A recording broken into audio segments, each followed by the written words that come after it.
Good evening, everyone, and welcome to the zoo. The minions with me thus far are Functional. Hi. And Adam. Adam might still be away for a moment or two longer, it sounds like. And then we will be joined later on by Tyr, most likely, just he's not able to join us at the start of the show. So, how are you doing this evening, Functional? Oh, my mouth is on fire. Made some delicious spicy chicken wings. Other than that, just keeping it. Hey, you.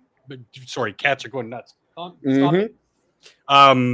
When they get a little, it's okay that they're playing. It's just when they get a little close to my work desk where all my paints and brushes are. That's when, and the figures themselves, I get a little.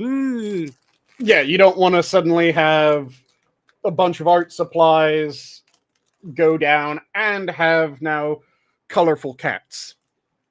Yeah, I mean, most of it's like they're in bottles. It's closed, but there's what's called a wet palette, which is just a box with some sponge and a piece of wax paper over top where you put the pigments, so it keeps them moist and you can work with them over hours or days instead of them just drying on a hard palette. Yep. That can be dumped over, and more so less so the colorful cats, more so the oh my god, you just ruined my work that I spent 3 months working on that I now have to somehow fix, and that means my client's not going to be happy. Definitely understandable then. But hey, sorry if what I missed. Just the introduction. Yeah, I had everything muted for some reason. Yeah, common occurrence. How is everybody? Doing great. Well, I just answered that question. How are you, Adam? I'm glad it's Friday. Your Friday is my Sunday, unfortunately, so this is the last day of my weekend. And I've been relaxing, and just now I'm running a little bit behind because I've just been sleepy as shit. I haven't been getting enough sleep, I think.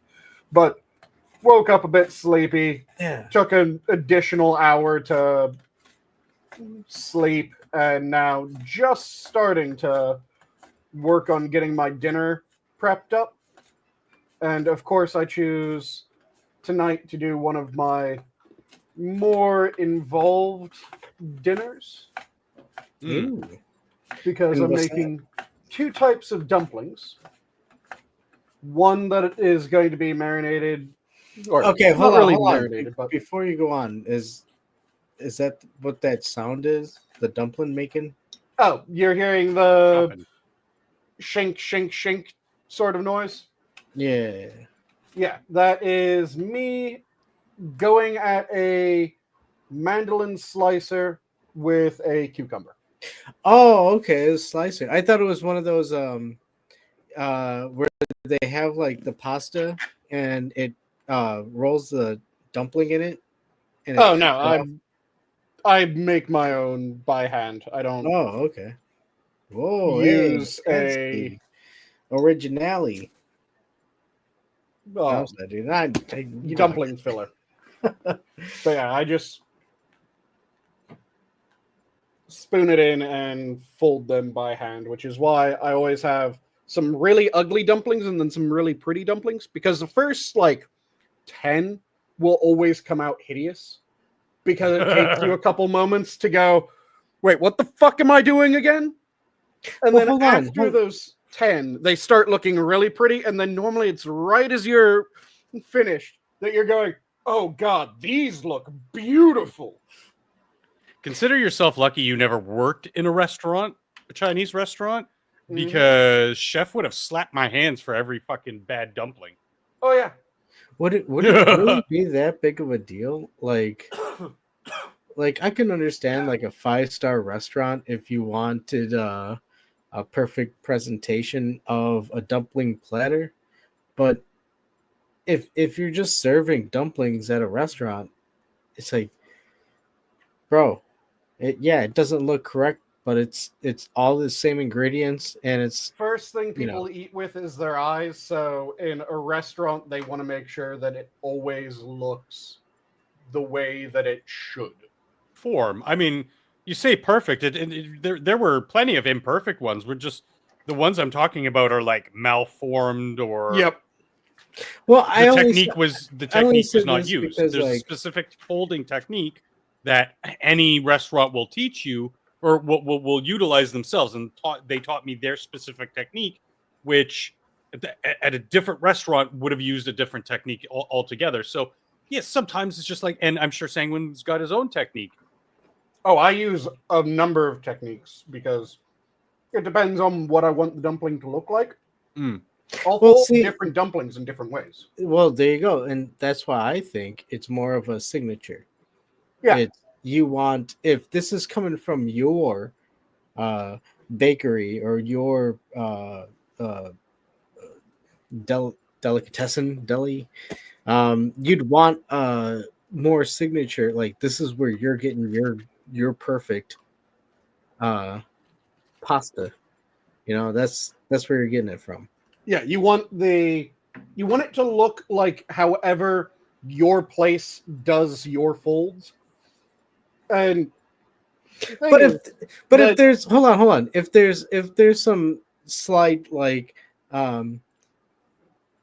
creepy crawly leftover goo on the side of one of these things, I don't think the restaurants I don't think if you're at a restaurant and you have some extra pasta hanging off the side, yeah, it doesn't look presentable, but it's like, are you really gonna complain about?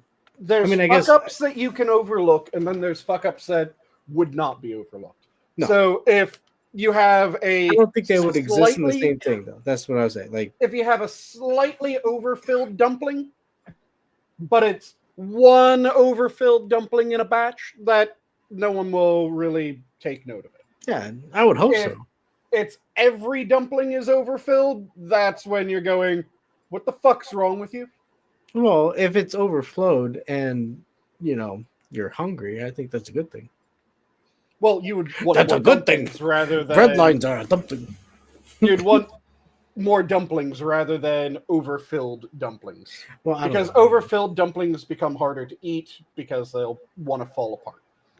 And they change the recipe. I mean, there's specific ways that, again, with my training in that specific restaurant, you start learning by taking the filling and putting it on a scale. Yep. 0.7 of a gram per dumpling. Okay. So once you get into the muscle memory and the visual acuity to know what that looks like, you don't need the scale anymore. And sure, sometimes, Adam, it gets 0.6, 0.9. It doesn't really throw it off that much. It's again when they become so malformed or wrong proportions that it's like 1.2 grams. And then you're like, oh, okay, hold on. Now chef is gonna get mad and literally take a spoon and like hit me on the hand and be like, no. Okay. Maybe it's because I'm the only white guy in the restaurant full of. Well, that's the reason why Well, first off, Sanguine is like see-through. How pale he is. The second thing is, no, I wasn't talking about the amount of fill that you have in the dumpling. I was talking about like the left, like, okay, when you, so if you're making a hand thing dumpling and then you press it, I'm thinking you're not cutting off the excess. You're just leaving it on. That's what my thought was. Not like pretty much you never end up cutting off excess when it comes to making dumplings. You make your round and then you fill your round, or you make your square and then you fill your square. So it normally isn't trimming off. There's certain things. So some restaurants, I can't remember which restaurant it is, but there's a fairly big restaurant that their signature when it comes to their dumplings is 13 pleats. Yes. And if someone is making dumplings in that restaurant and they've overfilled their dumplings, so rather than being able to get 13 pleats, they can only get 12 or 11. That would be enough of a fuck up for the chef to get pissed off because what the fuck, it's 13 pleats. And when you overfill the dumpling, there's no way that you can get the flexibility in the skin in order to make 13 full pleats. So you could end up with 12 or 11 or 10, depending on how overfilled. Or you might end up underfilling, and the dumpling skin is still loose after 13 pleats. So really, you should be doing 14, 15, 16 pleats in order to get the skin right. Or if there's, like I said, a shit ton of different ways to make your dumplings. So there's the standard crescent, which is you do pleats on one side, you have a belly to the dumpling, you have the flat of the dumpling. And that's one way of doing it. You can do these slightly S-shaped dumplings, where you have pleats on one side for the first half of the dumpling, and then the other half of the dumpling have the pleats on the other side. You can do, if you're doing really fancy dumpling work, there's a restaurant in Xi'an that I went to that has over 1,000 different flavors of dumplings.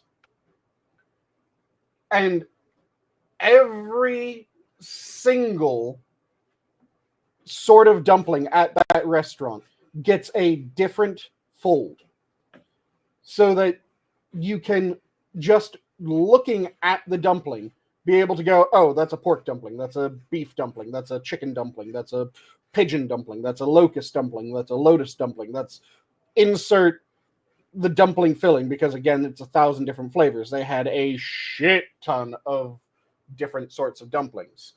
And most of those dumplings, if it was a single main ingredient fill, yes, they had dog and they had cat.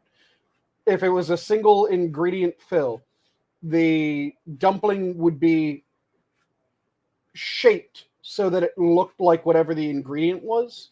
So the beef dumplings that were just the beef dumpling on the menu, they weren't the beef and leek or something like that, they would be shaped like cows.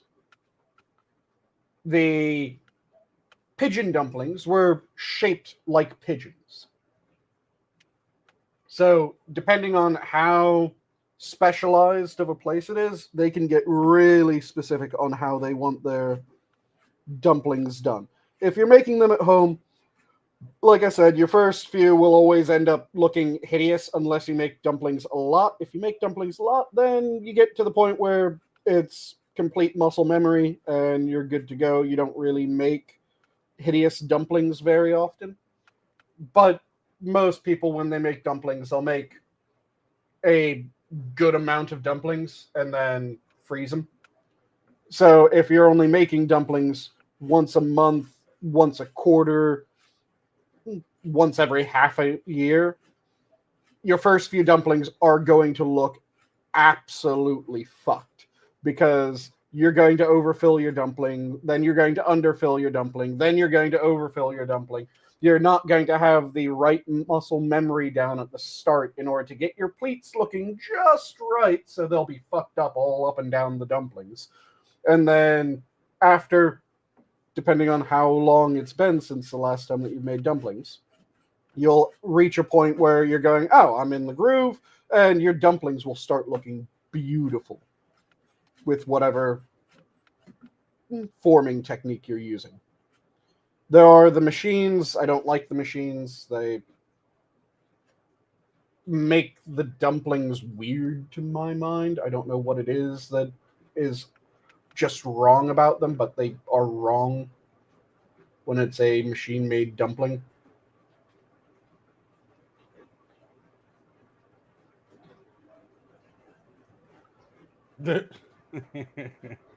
How many do you own now, Hate Camel? I think he owned like 3 or 4 Asians. Just like locked in his basement working for him full time. I don't know what they're doing, but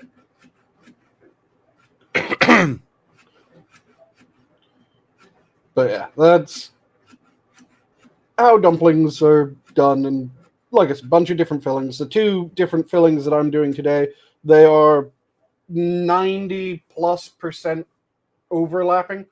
I'm doing shrimp and pork dumplings. So I'm currently mincing up the shrimp that I'm using for them. I already have minced pork. Then some green onion, which it's mainly the whites, but I throw in a handful of the greens as well, just to add a little bit more color to the filling. Then ginger, garlic, a little bit of sesame oil, a little bit of chili oil. One of them is then going to get a splash of smoked shoyu, so smoked soy sauce. The other is going to get a splash of sakura shoyu, so a white shoyu that is infused with cherry blossom. And then the cherry blossom ones I'm going to steam. The smoked shoyu ones I'm going to slap in a pan and do some pot stickers. Never been one for the steamed buns. Steamed dumplings, steamed buns. I like Just me. I like baozi, which is steamed buns. I like steamed jiaozi. Both of them have their place. It depends on what the filling is, whether I preferred them steamed or pot stickered. Because With the shaozi and the baozi, I would throw them in the oven. The restaurant. Oh, you did baked baozi? Just to give the outside a little bit of tension. Yeah, they were still steamed. Like, I mean, it was like, like lunchtime sanguine. Like, there's always stuff left over, so you just grab whatever's on hand and like shovel it down. But like, there's some things like textures or whatever that I just really, it's not my thing. Wouldn't order it if I was a customer. And I just shove them in the convection oven for like 2 minutes, blast some heat on them, give the outside just a little bit of tension, and then it was easier for me to manage. What's up, because Camel? There's Good evening. certain types that are partially baked baozi. Like there's Shanghainese baozi. Yeah, I also saw someone they used a torch and they torched the top of them. Yep, you can do char the folds a little to give it some visual depth. Yep, you can do that. There's a bunch of different ways that you can prep them. You can deep fry them, and they have a different texture, different taste when you do that, of course. You can steam them, you can pot sticker them, you can bake them. So there's a bunch of different ways to do them. Each way results in a very different sort of presentation. With the Shanghainese baozi, those are partially steamed and partially baked. So what you have is this light and fluffy steamed top that then has this crispy browned baked bottom. And those are really delicious. But you can do a bunch of different ways, like I said. I've had them fried, I've had them baked, I've had them steamed, I've had them pot stickered. Pot stickering is, I know functional knows, but for those who don't know, you throw dumplings, or you can also do this with baozi. With baozi, it's a little bit more difficult, requires a bit more water at the end. But you throw them into a hot skillet with a bit of oil. You let the bottom get crispy, and then once the bottom goes crispy, you splash in some water. You throw on a lid. You let it steam the rest of the way. Also, as it's steaming, the dumpling will release from the bottom of the pan. Once the water has steamed away, you immediately pull off your lid and you fish out the dumplings from the pan. You can also do what's called, I think it's called angel wings in certain cultures, but there's a number of different terms that you can have for it, where you make a slurry of starch and water, and you splash that in. Then you close it, you let that steam, you let the starch cook into this thin but really crispy membrane almost that connects all the dumplings. So it's called wings because it ends up with this spread out flat shape underneath the dumplings. Oh. And some people really like those. I know that that's really common in, I want to say it's Western Japan. They tend to do a lot of dumplings with wings. Dumplings with wings. Hey, Yep. Cam.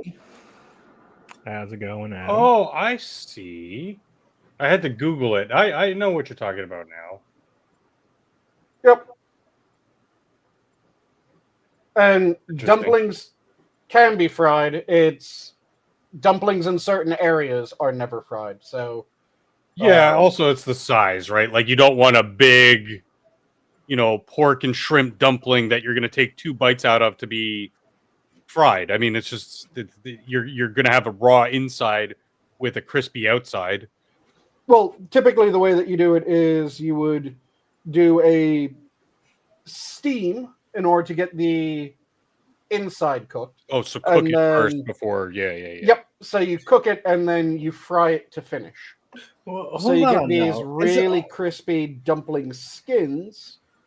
Isn't there a restaurant type where they have dumplings that you can put into like a boiling oil? And It's not boiling oil. I think you're talking about a shabu shabu place. Yeah, it sounds like shabu shabu. All I Shabu know- shabu, there's a big thing of boiling broth in front of you.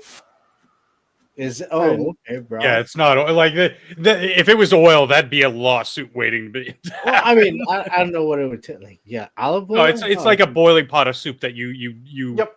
like You fondue. throw- You're putting it in, you're letting it sit, you cook it, Okay, it's good. Yeah, It's really if you find a place near you, I would suggest I like that better than shit. The name's escaping me. The other one where they do that sort of like buffet style in the there's middle. hot pot, Hot pot, thank you. I which like shabu shabu more there's than hot pot. Chinese hot pot, and then there's Korean hot pot. Then Hot there's shabu Wait. shabu, which is Hold on. Japanese hot pot. Okay, hold on. What is the core bit of hot pot? What is Well, you have a boiling pot of liquid in the middle of the table that you're sitting there cooking and eating in real time. Yep. like a fondue type? Yeah, exactly like So- fondue, but instead of cheese, it's it can range anywhere from just seasoned water to actual broth. Oh, This sounds like a great way to burn your uvula. no. So you have this No. pot of broth that is just at a simmer in front of you, or you can turn it up to a high boil. I typically turn it up when I'm throwing things in, but leave it at a simmer the rest of the time. Yeah. And the broth, depending on which style you're doing, it is spiced up differently.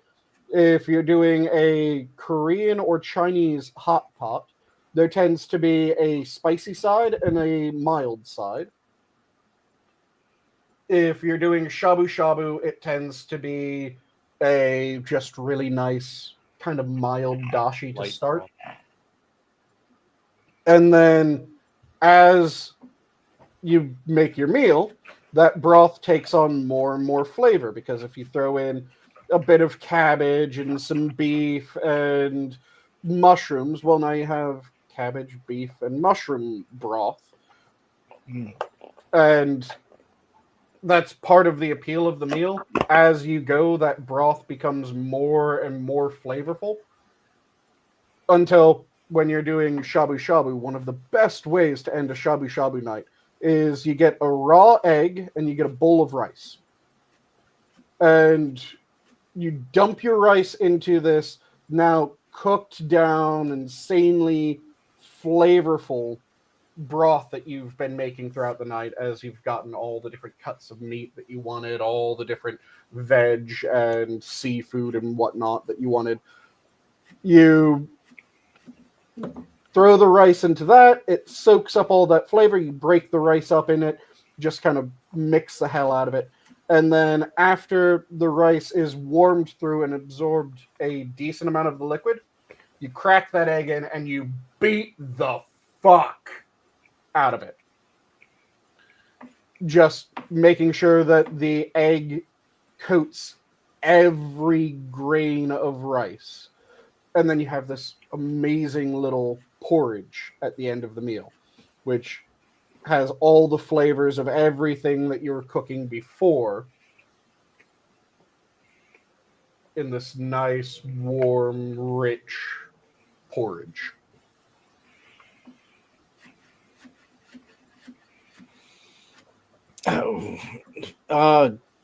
But does it taste good? Yeah, that's why I described it as nice, warm, rich, and I said it's the best way of ending the meal. I wouldn't say the best way of ending the meal. Just scarf down a load of shit. I don't think that would be a good way to end the meal. Yeah, that wouldn't be a good way of ending the meal. No, not at all. Having something that is absolutely delicious and it is Rich, concentrated.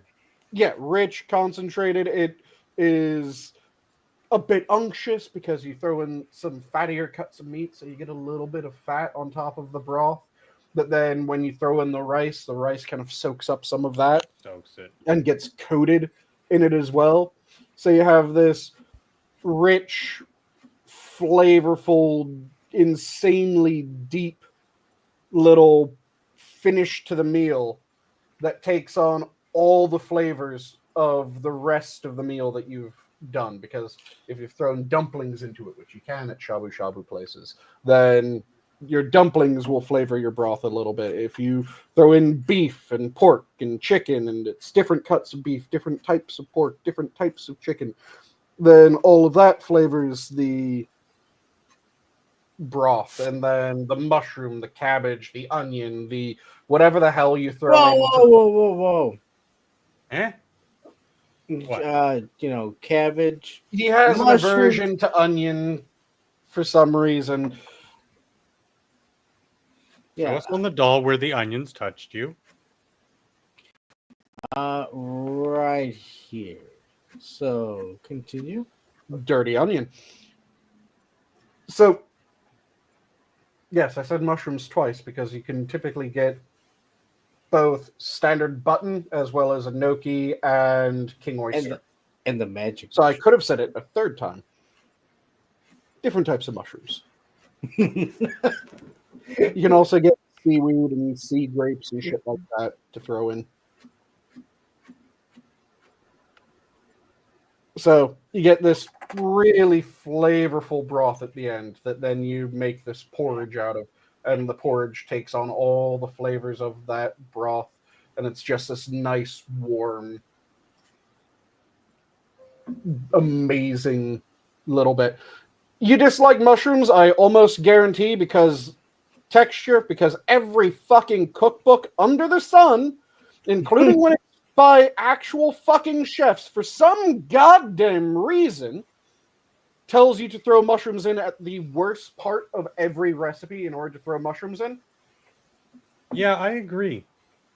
Because if you're actually cooking mushrooms and you want to enjoy the mushrooms that you're cooking with, you throw the mushrooms in before you throw anything else into the pan, and I'm including fucking oil. When I say anything else, you throw the mushrooms into a naked pan. Then you splash in not splash in, you throw in a little bit of salt with them. Salt. And then after the mushrooms have given up the vast majority of their moisture, then you can add in. But yeah. I will add in some oil. I will agree with Sanguine. I've seen him cook a meal with some mushrooms to somebody who didn't like mushrooms, and they were surprised. Oh, I'm not doubting his ability. I'm just saying there are other and another thing I do anytime I cook mushroom sanguine is after that initial cook, whatever that initial cook has to be, and generally very same with you. No oil, just in a hot pan. Get some of that osmosis going, get some of that moisture out. Yep. And then I normally set them aside and then add them at the time that I want to. Or something I've been doing, I do a lot. I've been doing a lot lately because I've been pre-making demi-glace, and setting it aside. People, if you like cooking, save your drippings. Yep. Save those drippings. Anyway, so and I'll hit them with the demi, like turn it up to max. Once they're about 7/8 done, turn it up to the max so that they start getting a little bit of char on them, and then hit them with a splash of demi so it just goes right in the mushrooms. You get these just morsels of exploding umami, salty, and then in lieu, sorry, I'm going off on a little bit of a tangent. Not a problem. In lieu of salting your meat and veg heavily, like of course you always need at least a little bit of salt because that's what gets the chemical reactions going. But reduce the salt so that throw those salty mushrooms in like I don't know, like a mushroom pasta kind of thing, and then that is your big salt content right there. Yep. So that you're enjoying this delicious tender meat and veg and noodle or whatever, but then you get these little pop of just salty blasts. It's just so good. Yep. And like I said, you want to have it so that you've cooked off most of the moisture, and you can remove the mushrooms from the pan, then do everything else, then throw the mushrooms back in, or just leave the fucking mushrooms in the pan, because the thing that most people don't know about mushrooms, it seems, is mushrooms are fucking hard to burn. Well, I mean, 90% fucking water. Yeah, the majority water. But even after you've cooked Water out and the fiber. Even after you've cooked out the water, you can hold them on the hottest part of a pan for a surprising amount of time. Yeah, it's sometimes terrifying. Before anything negative happens. Look, my wife can't cook. She's burned. I've seen her burn water, okay? Yep. Even she couldn't burn a mushroom. Yeah. It's one of those things. So people, they throw in mushrooms way too late, which causes them to get just really weird kind of slimy texture. They soak up everything. They have just, again, this really off-putting texture that it's difficult to go, this is what's going on, because sometimes they're kind of spongy, almost like erasers. Sometimes they just get really slimy. It kind of varies from segment of mushroom to segment of mushroom. But it fucks with the texture. And yes, I walked away because I'm setting down a knife. It fucks with the texture a hell of a lot. And it just ruins it. Also depends what kind of mushrooms. Yep. Like, Johnny, hear me out. Hear me out, Johnny. I take a mixture of, so pinch of salt and a mixture of about half and half, because I don't like the dried variety. I don't like eating them dry. They just get stuck in your teeth, and it starts off my trip really bad. So what I do is I rehydrate them just a little bit with equal parts water and maple syrup. So that what happens is when these little chambers, the structure of the fibers of mushrooms are like little chambers, when they get filled with all these delicious sugars and reinflated a little bit with some water, you're chewing on that shit. Dude, it's like eating taffy. My God. And therein lies the dangerous part, because if you might forget that you're eating magic mushrooms and not just taffy or some sort of sweet or treat or something. And yeah, you might take a little too much. So I've had to, slap some hands away from them before. But between me and my friends, like, it was the greatest. They are the greatest. But you also got to be careful, because if you let them soak too long, because they're a special kind of dry mushroom, you might actually get a bad... Oh, fuck. I don't remember the name of the fungus. But basically, drying kills it. But as you well know, you can't really like kill fungus aside from like incinerating it in like Well, you can kill fungus. fire The problem or is acid that or- what happens is they have different sorts of spores that they release. yeah. And one of the spores is effectively the oh fuck, need to have something live, blah spore. And those spores, they're absolutely insane because they're even radiation resistant. I think it's Aspergillus. Is that the spore? I'm trying to think because I knew this so fucking long ago. It was actually on one of the med exams. Because Aspergillus is a relatively common thing, believe it or not. It Fuck, is I don't extremely remember. common, and it's the one that if you refine, then you get useful shit out of.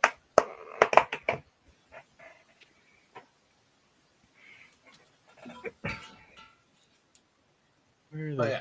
fuck? So there's most people when they say that they don't like mushrooms, it is they don't like the texture the mushrooms get when they or someone they know cooks Yep. mushrooms, and it's because for some fucking reason, even chefs that know better, and in their cooking shows, and in their where they're talking to chefs, like, I'll use Gordon Ramsay as an example of this. Gordon Ramsay has said many times before in shows, in Kitchen Nightmares, and shit ton of other things that you need to cook your mushrooms in a dry pan to let them give up all that moisture with a pinch of salt, and then you can use them for anything else. All of Gordon Ramsay's fucking cookbooks have it as like, yeah, first you throw in the garlic, then you throw in the onion, then you throw in the meat. Then 4 pages later for this fucking recipe, now add your mushrooms. The mushrooms, no, you fucked it. Which no, because you don't do that. You do what he says, and you cook them first. And like I said, set them aside and then add them at that step. Yep. But they leave that out of the fucking recipes. It drives me up the fucking wall. Yep. And he's also right about oiling your steak. Yep. I will die on that hill. A little touch of really good olive oil before you season, just to get the seasoning to stick and to just really get that initial zap of the crust right on there. Yeah, it ensures that you have good heat transfer. Yep. But steaks aren't mushrooms. Hold on. Well, at what point do you think that they're not changing the recipe in terms of output or ego? so part of me does want to say that it is because then when you have their mushroom dish at their restaurant, it will always be better than when you make the mushroom dish at home. Part of me thinks that it's that. Part of me thinks that the chefs do most of the writing, then they send it off, and they have someone else. Of course, they have the editor, and they have someone else that goes in and kind of finishes out the recipe. So they'll do most of the recipe work, but then someone else goes in and adds in additional descriptors and perhaps changes around some of the steps for ease of understanding without realizing that, oh, your ease of understanding just fucked the recipe. Are you saying sabotage? I'm saying it's No, incompetence. Not knowing better. I'm saying that it's probably incompetence in the editorial staff, and if they have anyone helping out writing the recipe, because I think that they write the majority of the recipe, but I can honestly see that a lot of these people, busy fucking people, so they write down what, oh, damn it, you might remember the name of the thing that I'm thinking about. Functional. There's this one cookbook from the 1910s, I want to say, that is a French cookbook. Whoa. And it is used in every culinary school. And when you read this cookbook, 90% of people have no clue what the fuck you're doing when you're reading this cookbook, because it doesn't have the recipes laid out in the way that we would a modern cookbook. It will say, like, and now you barrel your potatoes. And then after you've barreled the potatoes, you throw it in this sauce with this, you throw it in this particular preparation method that they don't explain the preparation method. They just say you use this preparation method. And then after you use that preparation method, you throw it in with this sauce plus this sauce. But you can't And the expect. cookbook doesn't have any of the descriptions on how to make the shit that they just said. It's just, this is a cookbook for chefs. Everyone knows how to do it. Well, yeah, and you can't expect people to have a barrel ready to fucking use as a tool for whatever Barreling ready recipe that you want to use. Barreling your potatoes is a specific way of cutting them for preparation.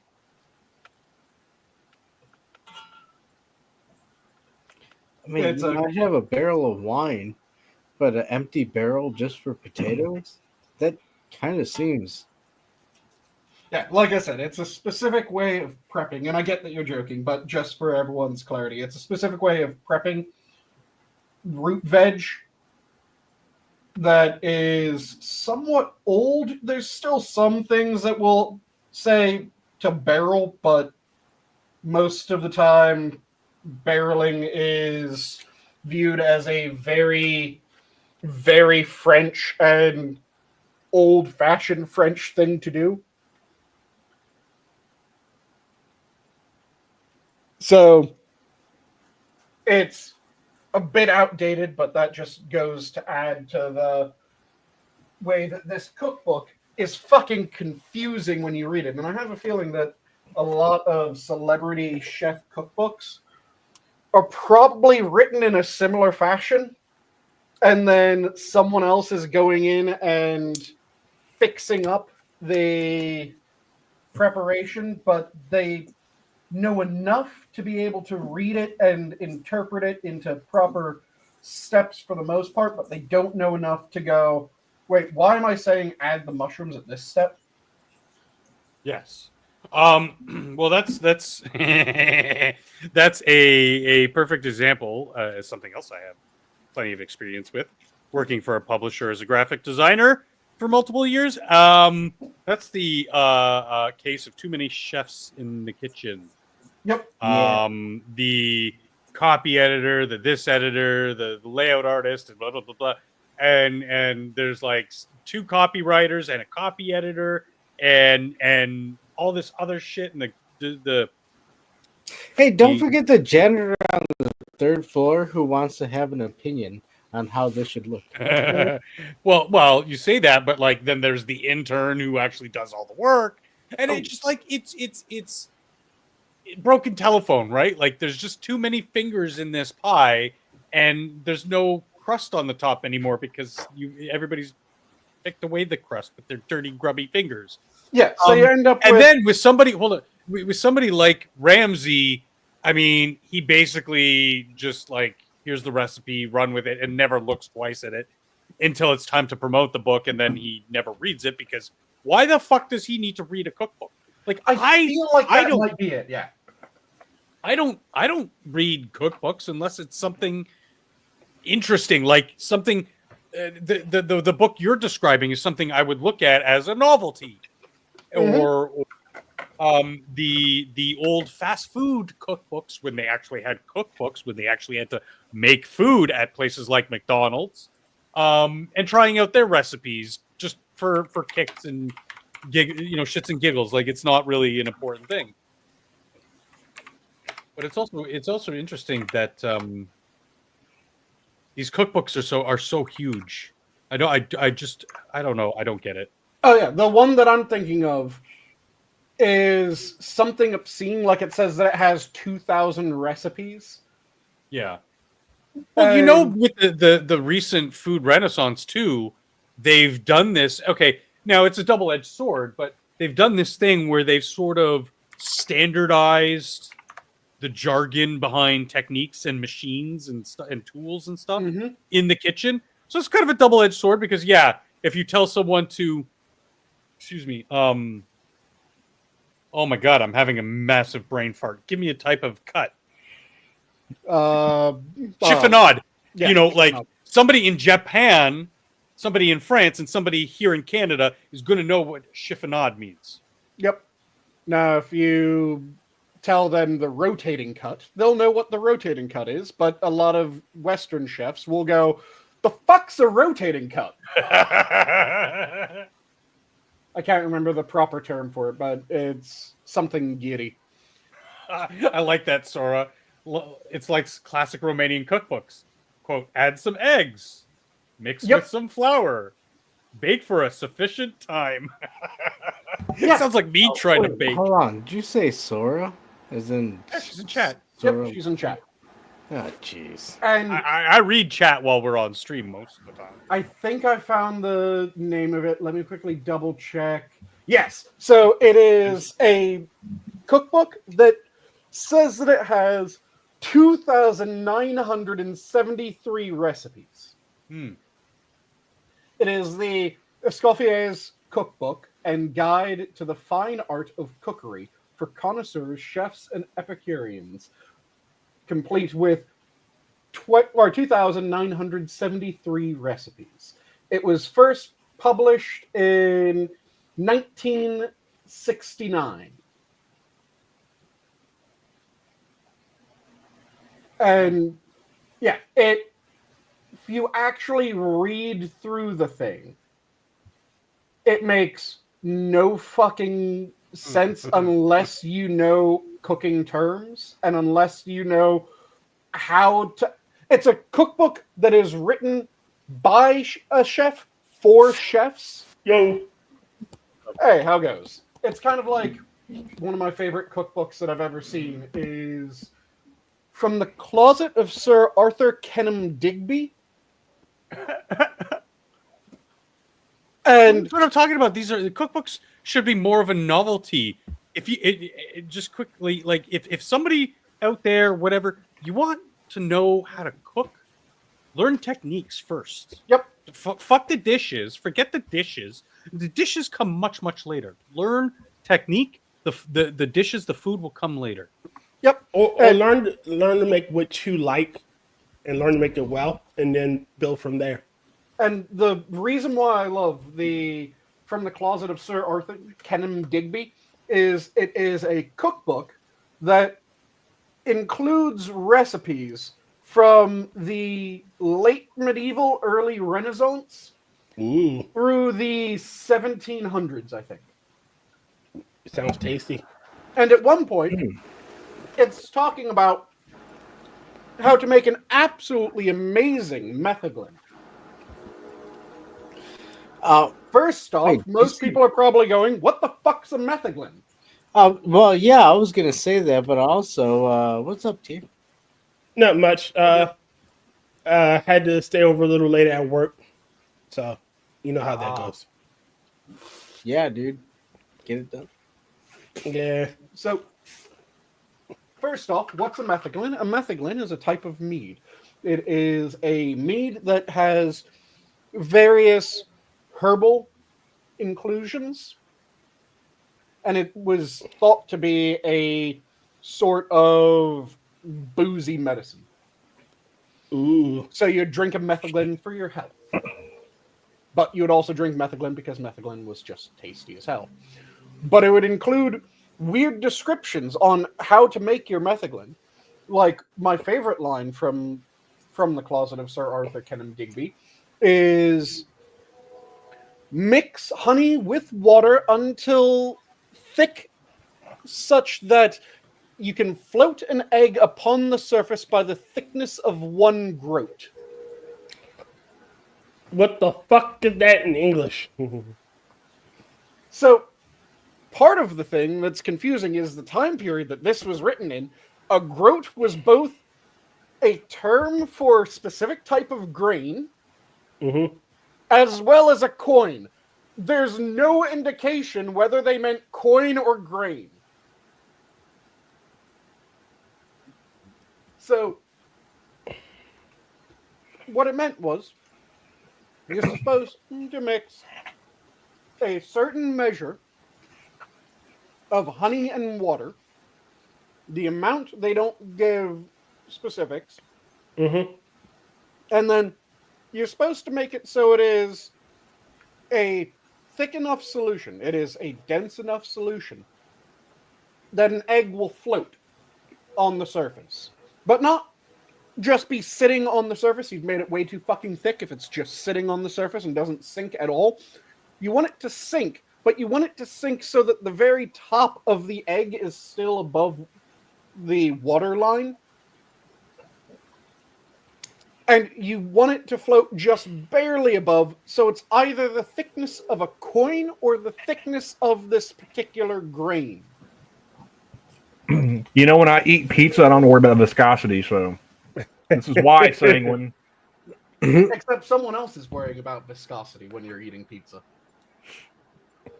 Because if their sauce is too viscous, it won't spread right. Sauce shouldn't be peanut butter. Yeah, I get it. Peanut butter on pizza? It sounds horrible. It's not the weirdest shit people have put on pizza. Yeah, pineapple. It sounds like a... Whoa. Come on, dude. Pineapple has a place on pizza. No, it doesn't. I wasn't even talking pineapple. There's French fry pizzas out there. What the That sounds fuck? tasty. And pizza weirdly tater? enough, there's French fry pizzas. Do you know one of the areas that you can get French fry pizzas? No. Fucking Italy serves French fry pizzas. Nice. Wow. That's awesome.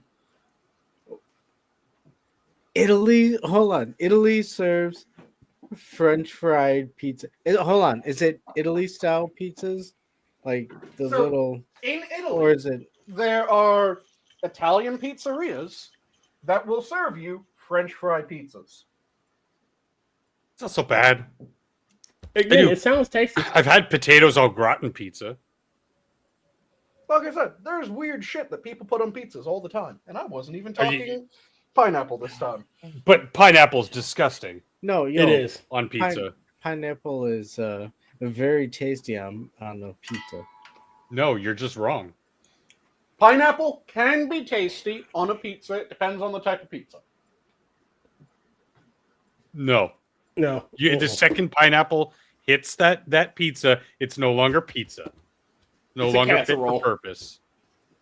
Wait, A what war is this? crime. No, if you're talking casserole, we have Chicagans in the VC right now. And Chicagans, yeah, they make casserole. Deep dish It's pizza a is tasty casserole. casserole, They make soup in a bread bowl. They do. Okay, but it's a casserole. look. The reason that Chicagans constructed such a pizza-like structure is because we are constantly bombarded because they are haters. How else can you explain it? I mean, look, deep dish pizza is delicious. Oh, it is. It is also a casserole. No, It really is. It is a fortification of pizza. It is a stronghold of It the isn't Great a Lakes. fortification. I dare you cut off the crust of your deep dish and see how structurally sound it is. Listen, sir. I'm You're telling gonna you, it's soup in a bread bowl. You guys ripped off Olive Garden and you aren't willing to pay royalties, okay? Just admit it. Olive Garden, dude. The deep dish pizza existed way before Olive Garden. Get the fuck out of here. No one will admit it though. Look, it's okay. We have moats in front of our deep dish pizza. You can levy your fucking towers. See, it's against not us. structurally sound. The sauce has escaped its border. Stop it! Just stop it, Sanguine. You fucking. Damn. It flowed out. Ray Lewis, we can't be friends. Ray Lewis, I respectfully decline your friendship. Pineapple ham. No, he's right. It is really good, just not on pizza. Hold on. Is it really the pineapple that divides us? Yes. That sows the division between the walls of a deep dish pizza. And what? Like I said, I have absolutely no problem with pineapple on pizza, just on certain types of pizza. You have to balance I will it, right, eat it. because you need the right amount of salt and savory in order to balance the innate. That's where the bacon comes in. Which is what I'm saying. On certain types of pizza, you can get it so that pineapple does taste good on certain types of pizza. Agreed. But saying that pineapple belongs on pizza, no, there's a fuck ton of pizza that pineapple belongs nowhere fucking near.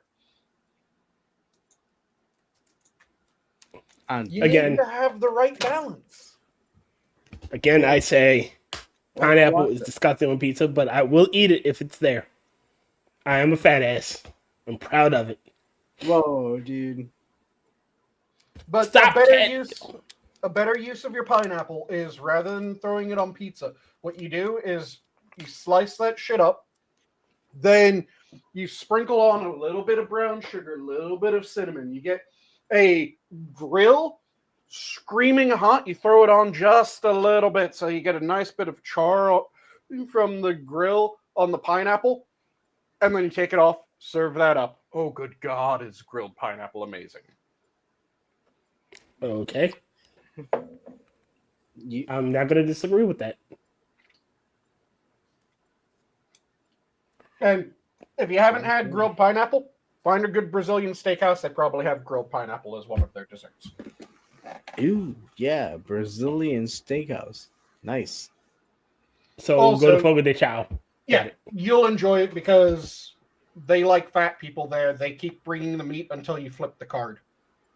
Ooh. Wait, A place after my own heart. hold on. What? Have you not been to Brazilian steakhouse, Adam? Wondering what card you just said. There's Yeah, a little card on the table, Yeah, they and give it's you a green little on one card side, or a red on little the card. other. And And it's green, you're good to go. You tell them, Yep. keep it coming. Yeah. You're finally Yeah. full to bursting. You turn it over, it's red, so they know to stop bringing you meat. yep, Oh, and they'll just keep on bringing the different cuts of meat, and you can turn away a cut if you aren't a fan of it, or you can go, yes, and I would like another slice, please, and another slice, please. And then It's all you can eat. why would they do It's all you that? can eat. why would they do that? Because there's Eventually, fat you'll get the fucks meat that sweats love and meat. leave. That's why. No, Yes, that's it. and it's inspired by the giant sides of animal that they would spit roast around a fire in Yep. small communities, and they just commercialized it. So they're spit roasting these giant pieces of meat, and they got to get sold. So it's actually a decent enough business model. A lot of people think like all you can eat. You got to think the average person doesn't eat that much. in Well, we one got a lot of spoon like land that. whales. So even eating. They're not all built like Sanguine. Hold on. Even eating alongside this this restaurant, you're participating in this ideology, right? I guess no. What's the ideology? That animals are tasty? They are. Yes, they are. And you, I don't know, whatever we were just listening to. Shit. You're not What a is- vegetarian, are you, Adam? You're not gay, are you, Adam? Because that's That's what I just said. That's what I just said. I know, but you said the roundabout way. I'm a No, I'm I a didn't. goddamn No, hammer. I didn't. Because if he said yes, I would have called him a faggot. Wow. And not the good kind with mash and peas. Yep. Adam, what are you gay? Well, he doesn't like onions for some reason. One of the lifeblood of human cuisine. He's Exactly. too afraid to eat. Well, hold on. I'm allowed to be allergic to onions, right? You No? aren't allergic to onions. Wow, your friend just called you out like, yeah. I'm allergic to cow dairy, yet I still eat ice cream every once in a while. It's not pretty, and I am taking a little risk. But That was But gonna it's be totally the worth other- it. little risk. That's the same reason. That was going to be the other thing that I brought up. There is not a single motherfucker that I've met that has a food allergy that loves nothing more than risking death every chance that they get of consuming their food allergy. Well, I've known yes people- and no, Sanguine. I will not put dairy in my Whoa. coffee, let's say, but that's more of a utility. Now, if you're going to give me some nice handcrafted, pure vanilla bean ice cream dream, you're damn right. I'm going to eat like 3 bowls and probably end up in the hospital. I've known care. people who were Hold on, wait, allergic to wait. shellfish When did- that what they would do is they would buy EpiPens and they would have their EpiPen. If they didn't use their EpiPen and their EpiPen was about to expire, you'd get a 2-pack of EpiPens. They would go to an all-you-can-eat seafood bar Yeah, there you so go. that they could use their EpiPens before they expired. To eat shrimp and fugu. Yeah, they would just sit there, and when they started reaching the point where they couldn't really breathe, stab. There you go. That's how I want to go out. People with allergies are fucking weird when it comes to food allergies. Like I Yeah. said, I haven't met a single person with a food allergy that isn't willing to risk death in order to have whatever the fuck they are allergic to. It is Yeah. strange. And I haven't met a single person who's lactose intolerant that won't go, yeah, I'm lactose intolerant. Yeah, this is going to make me shit myself for several hours. But But do you totally fucking worth it. understand how good ice cream is? Yeah, and I'm not just intolerant. Mine's an allergy. Yeah. And even so, Adam, you're not allergic to onions. Shut up. If you were allergic to onions, you would be constantly craving them. Wait, what? That doesn't make sense. And Have you not you- listened to Adam, my shut explanation up. of what Shut up. every fucking you don't and person shut up. allergic You to don't know shit- what You know, you don't pineapples what are I'm just onions, fucking- right? Yeah, exactly. I love pineapple. I'll eat them all the time. You don't know what I'm fucking allergic to, and I never said I was allergic to it. So get the fuck out of here. So why are you gay? Oh yes! Oh, the ultimate reversey card. So why are you gay? Why are you running? You're right. Yeah, I don't believe in that. A person can still be gay, still eat meat. Yes, they can. And Johnny Hellcat, I can't be your friend either. Onions are amazing. They Yeah, dude. Hey, if I more for if you. I get a hot dog, I load it up with onions, relish, and mustard. I always look at it like, dude, if we have to work it into the equation, dude, you have the onions. I don't need them. All right, Adam. You know how I don't like mushrooms? I get sick when I eat mushrooms. Okay. Like I can't have. I can't. I had a. Why are you weak? I had a burger melt. If you want to walk into this, Wait, they're giving me shit for just not enjoying the taste of onions. Hold on. You're Now, gonna go into you're having. I had a burger melt, right? It had mushrooms on it. Almost died throwing all that shit out. Why are you weak? I don't know. God gave me a cast iron stomach, but He made that one my one weakness. Like I can eat just about anything except for fucking mushrooms. I'm gonna.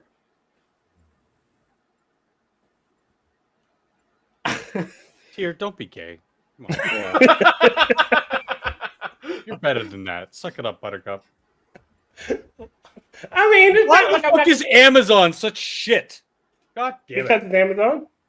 Well, I ordered some shit that I needed for work that if it was here, it was supposed to be delivered today, which is well, technically it was the 30th. And now it's saying, oh, well, we're not going to deliver it today. We're going to deliver it sometime between, around the 6th. And I'm like, what the? I needed this for work this weekend. It's worthless to me if I don't get it this weekend because now I have to go out to the store and get this shit and then use it. And then I'm going to be stuck with shit I don't need. Fuck, I hate fucking Amazon. I got one for you. Recently, I got 3 packages delivered. Right, all of them came the same exact day, except for different times. I got one. I got the fly paper that I needed at 7 o'clock in the morning. I got my new keyboard and mouse around 2, and my and the what else did I get? Oh, my eyeglass wipes came about 5. All ordered at the exact same time. You mean you're weak and you're blind? I'm not blind. I can see. I just can't look at the screen too long with other glasses. Things not to work. I can see things. But shall we go into a different topic? Sure. Oh, I don't know. I mean, did y'all bring think up we could probably figure out which one is fully gay or not half gay or however they're. only a gay person would. They are totally gay. You never go. How out. many Excuse meats me, are excuse you not me, willing to eat? Excuse me, Camel. Excuse me, Camel. We don't call it gay anymore. That's offensive. We call ourselves dick suckers, okay? No, Use the I terminology think the properly. president said that there's only 2 genders, so Yeah. I think there's laws going on. Here's one of them homosexuals. Oh no, I'm a homosexual. Yes, yes. Finger snap and everything. Can't with you, Camel. But yes, there. Hey, what about that plane crash in Philadelphia? What do you That's think what about I was that? just about to bring up. Fucking hell, this is gonna make work. Did you see the fucking video? nightmare? It looks like a missile. Oh yeah, it looks like a missile because it was a med flight. Let's And get It was a small health plane, but damn, dude. it was a med flight with like a 4. Yo, 60. It was a 60 gal. The Learjet 55 twin engine craft. Yeah, but Has, it has a Mexican like a Mexican plane that was up here to for medical procedure for a couple people, Yeah. and that's why it was up here, and that it was flying back down there. All right, I'm gonna say this, and I'm gonna say this now. Me thinks someone is trying to start some shit and use Trump as an excuse. The last like 3 decades, there have been an average, give or take, 1,200 aviation accidents each year.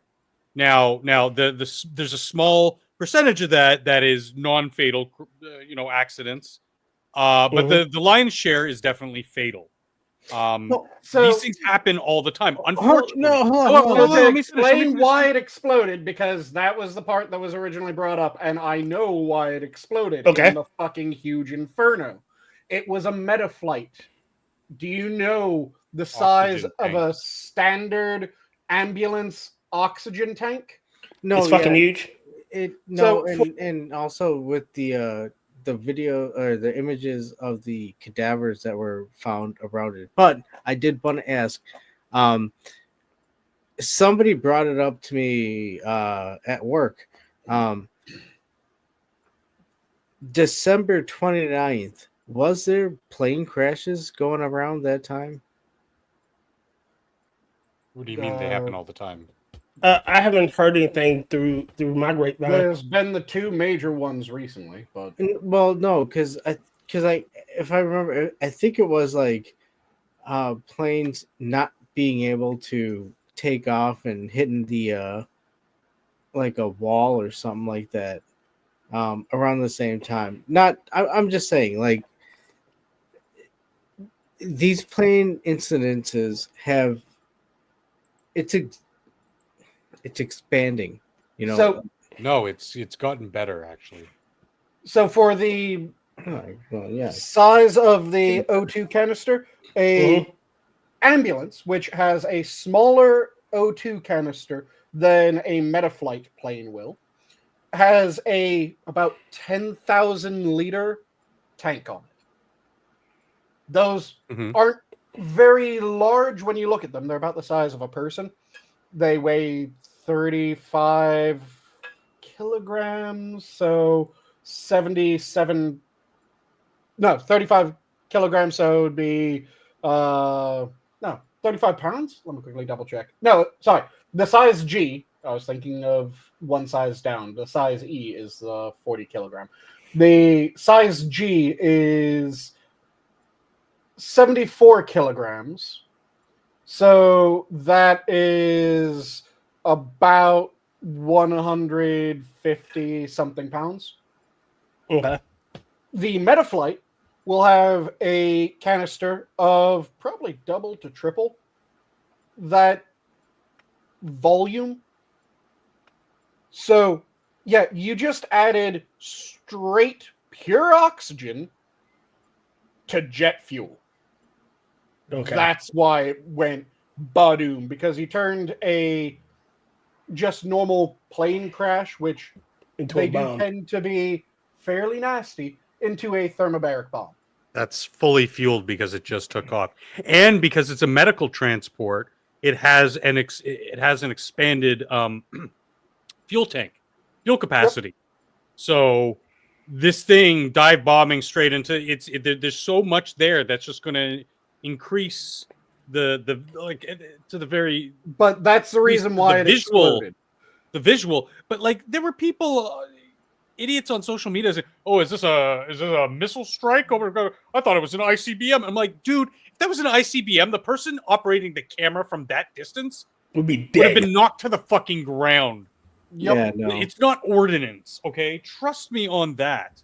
Hey, and it's just lucky that it went down in an area where it wasn't heavily populated. So Well, it was.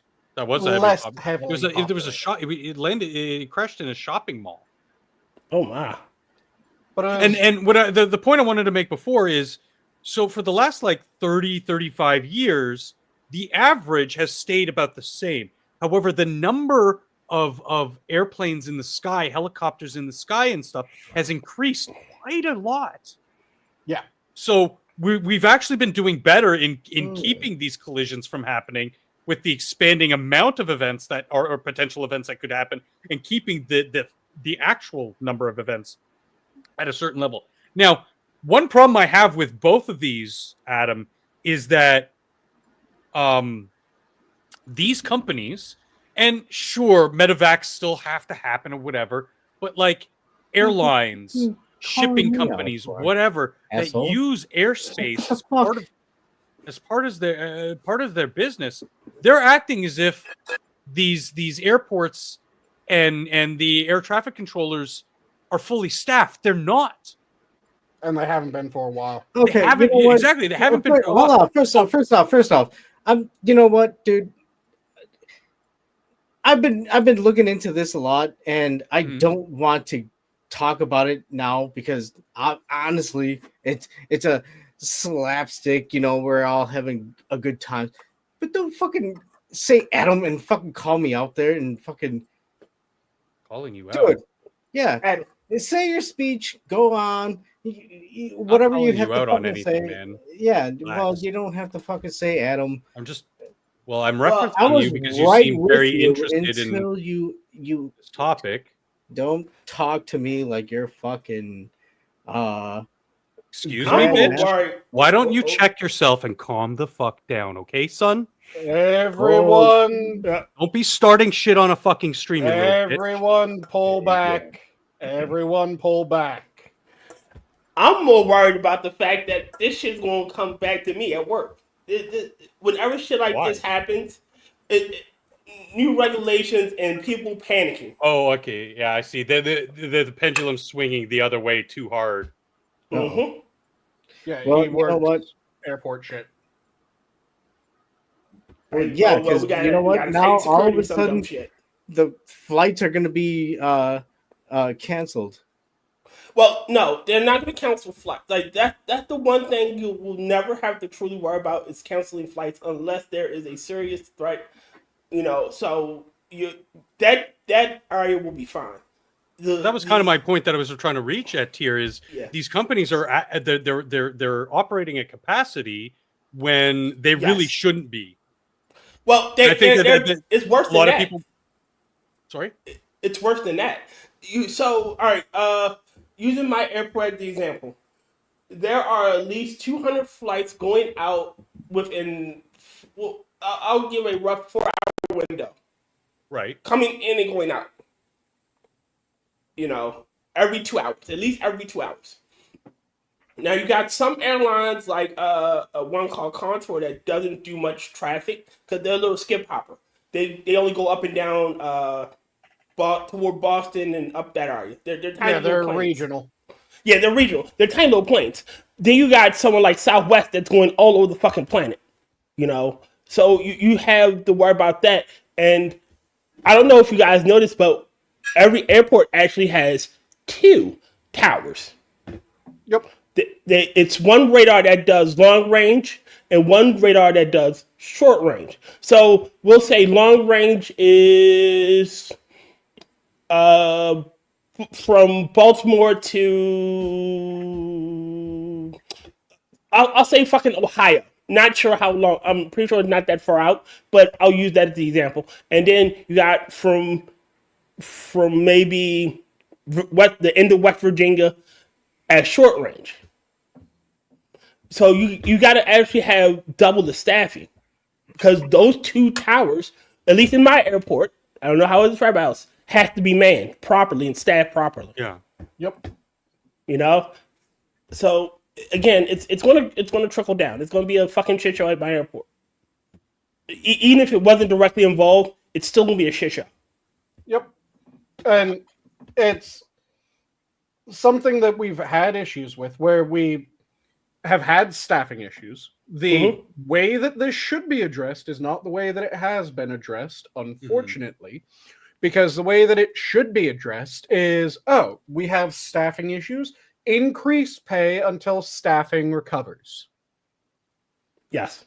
That would be the nice. way that we've been dealing with it recently, which is where people got pissed off when Trump said, well, this is DEI run amok, is rather than doing, we need additional staffing, let's increase wages until we get a recovery of staffing, we've instead gone, we have trouble staffing, let's decrease standards to increase staffing. And normally the way that this is done is there'll be exemptions made for specific sorts of hires that they want to attract. So those exemptions will be lower standards for the people under those exemptions while maintaining the standard for the most part across all other hiring groups. Yep. So this does increase staffing, but it doesn't increase staffing in the way that you would want it to be increased. The way that you want staffing to increase is you want equally competent people coming into the job and staying in the job. In order to have people come into the job and stay in the job, you have to have the job be competitive pay, and you have to have it be competitive pay that stays competitive and rewards longitudinal service. We have a lot of shit that they've forgotten about longitudinal service. We have a lot of shit that they've forgotten that, you're having staffing issues? The way that you fix staffing issues is you increase pay until staffing issue isn't a problem anymore. Because that's how this shit works and how it has always worked. That's what created the middle class in the first place. The person often credited with the creation of the middle class in the US being Ford. Because what Ford did was, through not a benevolent, let me help people out sort of approach, but through I want the best fucking factory workers and I want more factories. He So let me decided pay them. he was going to pay his factory workers better than any of his competitors did.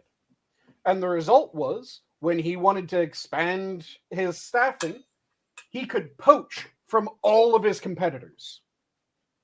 Because none of his competitors outpaid him. And if none of your competitors outpay you, suddenly everyone wants to work for you. And it also forced the other competitors to up their pay to keep the workers. Yep, when they started hemorrhaging people as Ford kept expanding and kept expanding and kept expanding, what they did was they went, oh, shit, we'll pay more. We'll pay this much. And after they increased the amount that they would pay, Ford went, okay, increase our wages by 10 cents.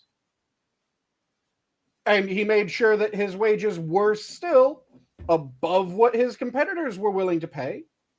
But his competitors were able to narrow the gap, which meant that they kept staffing for their facilities by increasing their pay more towards what Ford was paying, but they weren't quite able to close the gap entirely because Ford was the person who started this entire chase. So it became easier for him to maintain the chase for a longer period of time.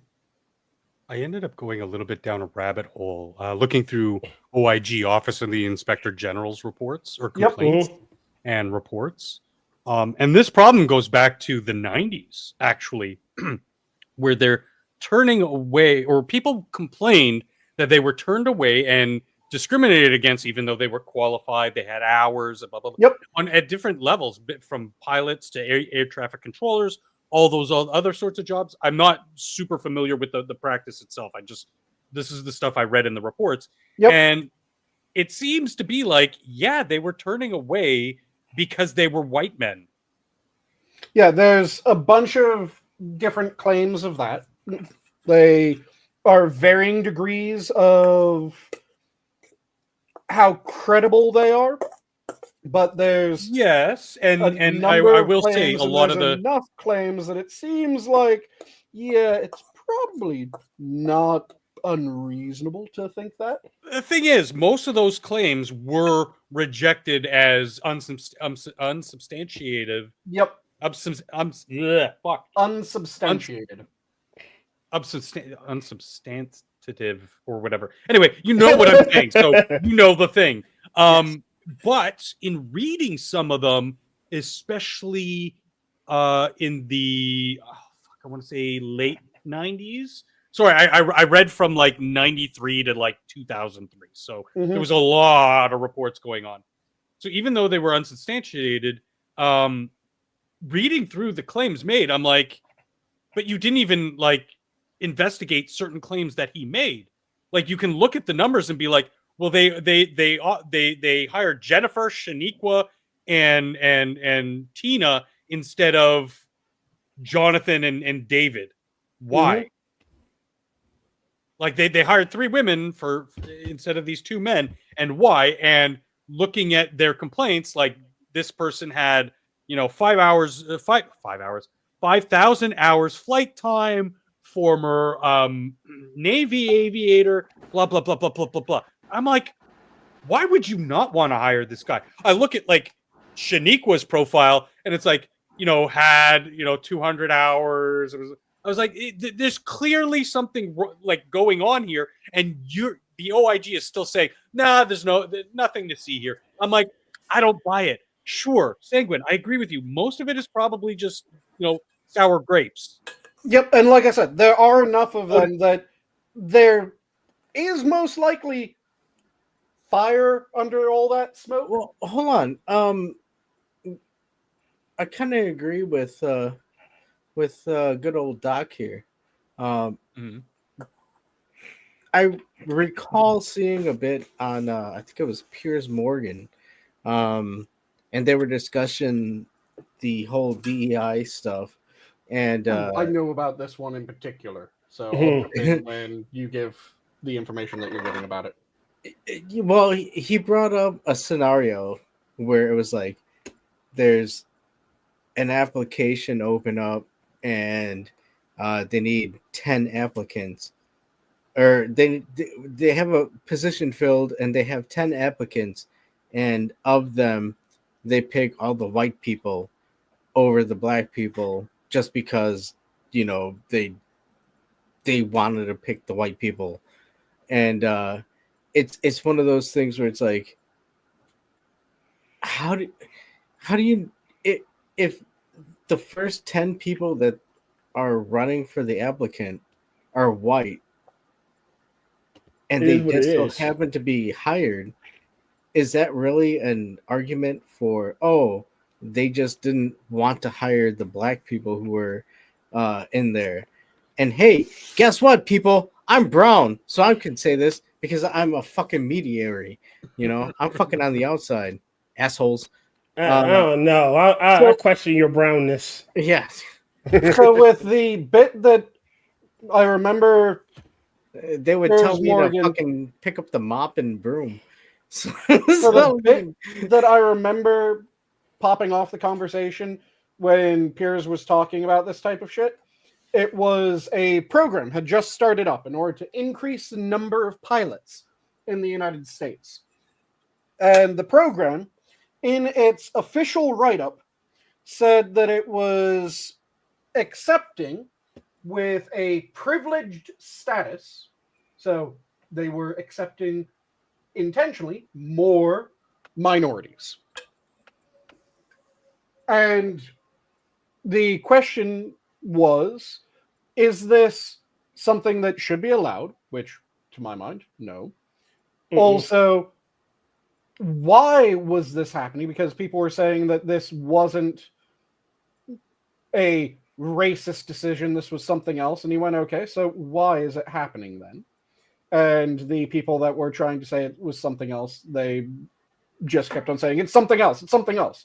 Okay, why? Why is this being run What is the this way? something else? Yes, what is the something else? And that answer was not forthcoming, shall we say. And this program was also started immediately after the national governing bodies for deciding the minimum requirements to be a commercial pilot in the United States had decreased the number of flight hours substantially, had decreased there were like 3 or 4 different categories. I know flight hours was one of them because it cut the flight hours by like a third, and had shifted a bunch of other criteria in order to be a pilot in the US. And people came out and they went, this is worrying. This is why it's worrying. This is what we need to look out for. And a bunch of people were saying, well, this is just people that don't like that minorities are getting ahead, which was bullshit. It was, they had very specific, why are we lowering the standards for the amount of flight time? Now, there could be justifications for doing that, because you could find out that, oh, the amount of flight time that we originally had was being overly conservative and overly safe. We determined that it's perfectly safe to have fewer flight hours, and that's why we're changing the number of flight hours. The problem is that these organizations did issue their reasons for changing the number of flight hours.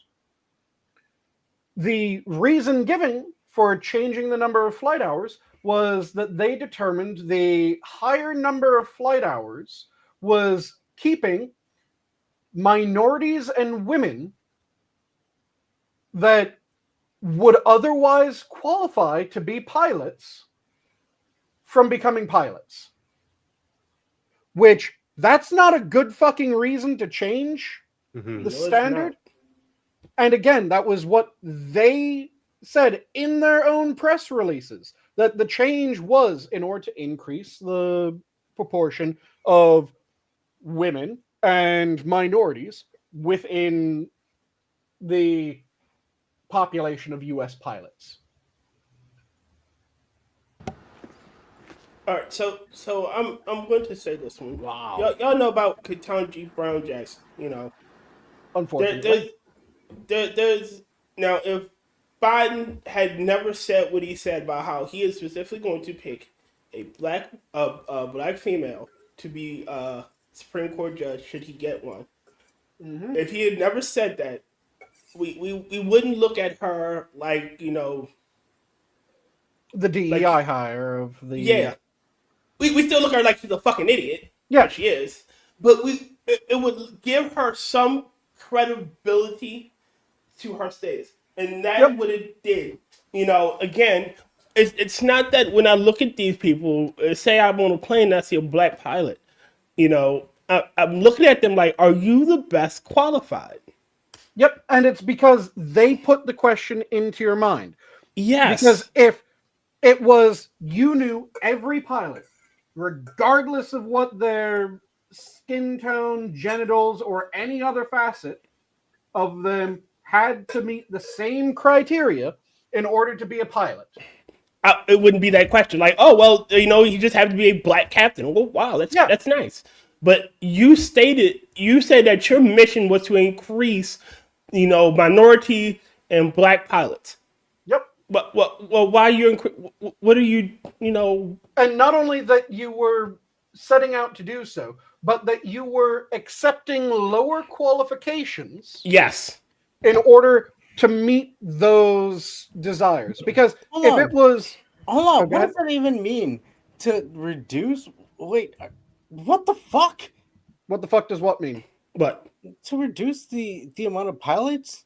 No, to increase the amount of diverse pilots. If they'd have never said anything, like if they'd have kept their mouth shut, like if this was a secret memo put out in between, within like the leadership Slack or whatnot. Is that real?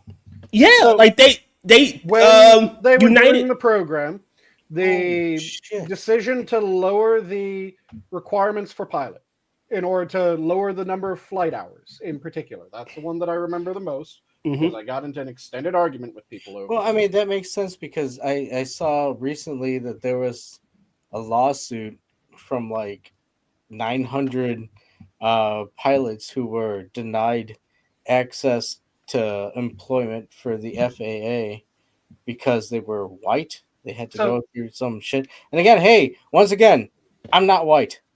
Yep. So are you sure about that, Adam? I don't know. I don't know. You sound white. I'm black. I'm white. What happened to me? Was the only person who's actually like white sanguine on the panel? I am the whitest motherfucker in existence. No, you're still a minority. You're a goddamn dwarf. Like, Camel. Come on now. Well, Camel, you're an Indian, right? Allegedly, yes. Allegedly. So is Adam. I'm like half white, and Sanguine's like white. So yeah, I mean, we've got a very diverse panel here. What about me? I'm damn near ghostly. What about you? Functional. I'm probably the only one here that has a legitimate race card. What the fuck? What about chopped liver? You don't have a black Does this card. black skin not mean anything? He in the current legit has year? tribal identification. You know what? I'm gonna show a real picture of what I look like. I have a government issued race card, sir. Yep. So do I. But yeah, when Your God is reparations. when Sorry, Sanguine, didn't mean to derail you that not a hard. problem. When they changed the requirements for the number of flight hours needed in order to qualify to be a pilot within the United States, a commercial pilot within the United States, You just noticed that, Adam? yeah, he swapped it to Boulder Boy when he said he would show himself. Oh, shit. My real name is Miyat Jabbar. So when they decided to make that change, when they decided to reduce the number of hours, the documentation around it, when they were asked and all their press releases and everything to do about why this change was happening, they said that the higher requirements were keeping minorities and women from being pilots. This was something that they stated in their press releases in their own internal documentation as to why this was happening, it was because the higher requirements prevented women and minorities. So when people are now looking at women and minorities and going, okay, are you actually qualified, or are you one of these people that got in because they were trying to get you in? That's something that is perfectly reasonable, perfectly human for someone to wonder, because they said we're making this change For this reason. For this reason. Mm-hmm. But it's racist to think that, saying when you can't have those thoughts, even though it's a legitimate reason to think that shit. You're racist. Well, it's only racist for him because he's white. Yeah. White man can't be thinking their thoughts. We should be taking him down right now. See, we should be demanding reparations. Where's my 40 acres, Sanguine? Where's the fucking work for it? I'll get back to you on that, but I need that 40 acres first. Nah. You only deserve what you earn. Yeah, and I think I earned 40 acres. You can think you did, you didn't. So that's irrelevant when you have the work. So again, it's I love the casual racism. It's something that drives me crazy every time that I hear it, because it is always, well, we lowered these standards. Okay, why did you lower the standards? Well, we're trying to increase recruitment among these demographics. Oh. Okay, so now I have to wonder if I have someone in those demographics, whether they actually are qualified or whether they were just added in because you wanted to increase their staffing. And this is something that is a big problem when it comes to the people that did actually fucking earn their way. Because if I was... Go ahead. We have one of the biggest reasons why DEI does not fucking work already. One of the biggest reasons. The wildfires. The fires. Yep. If these people were truly qualified, if they were all qualified, it would not be an issue. If the chief had made that comment and we were sure she said that as tongue in cheek, she without all the DEI shit behind it, it'd have been a tongue in cheek comment. We could at least, at the very least, until she proved that she can't do it, we could trust that she could do it. But Tier, if you need saving from a fire, you got. I don't fucking care. I just need somebody to save me. You made your own mistakes there. You shouldn't be in a case where you need to be saved from a fire. Yeah. Says the person in charge of the fire. Saving me from a fire. There's this creature right here. Yeah, Oh God, Jesus Christ! Wow, Functor, why do you try to give me nightmares? Oh, I come prepared. You're a monster. Hey, he started it. Everybody saw. He brought up the boulder holder. Yep. But it's one of those things that. Here, I'll go with Muppet Trump. Before. You all right, Dan? If you want to go Muppet Trump, I'm going to change mine too. I'm not. I don't want y'all seeing my real face anyway. My beautiful visage. I already know what you look like. No, you don't. You don't know what I look like. Yeah, you look like buckwheat. I know exactly what you look like. What are you talking about? I've seen your fucking shorts. You have seen my... God damn it, you have seen my shorts. You do know what I look like. God damn it. This nappy... Never mind. Go to hell! But yeah, it's... Not nappy today, I just got it cut. If Functional, did he not give you a card? Did he not give you a pass? Oh, he does have a... He does have a pass. But he gets a kite card. I get a nigga pass. Well, I try not to use it on, the minions, because not my channel. I don't want to be the one that says it and get everybody fucked over. Yeah, let's not. I was just wondering why he stopped at nappy. That's all. But he has a pass. But yeah, it's if I was one of the people that was affected by a change in policy like that, I would be absolutely infuriated, because how dare you make it so that now everyone rightfully should be looking at me and going, okay, did they make it before this change or did they make it after this change? Because but everyone that made it before, they shouldn't be impugned with this shit. They shouldn't be having issues. It's the same reason why I got really pissed off when it became a news story a while ago that there were a bunch of colleges and a bunch of universities offering BSs, so Bachelors of Sciences, without calc requirements. The fuck? Yep, they were offering Bachelors of Science without calc requirements, which that was one of the defining features between a Bachelor of Science and a Bachelor of Arts, because you can get a Bachelor of Arts in biology, it just isn't worth a fucking thing, was you had the math requirements finished out. They removed the math requirements to include the calc requirements for Bachelors of Science at a lot of schools. And that suddenly became, oh, okay, so now anyone with a Bachelor's of Science who actually has a valid Bachelor's of Science, they have the math requirements. Now they're going to be looked at every time that they go into an interview, and people are going to be going, okay, does this person actually have a Bachelor's of Science, or do they have one of the new Bachelor's of Science? So it made it more difficult for people like me who have Bachelors of Science, legitimate Bachelors of Science, to get jobs and to be viewed in the way that they should be, because now there's a bunch of people that were given the letters without meeting the requirements. So it just drew into question an entire degree route.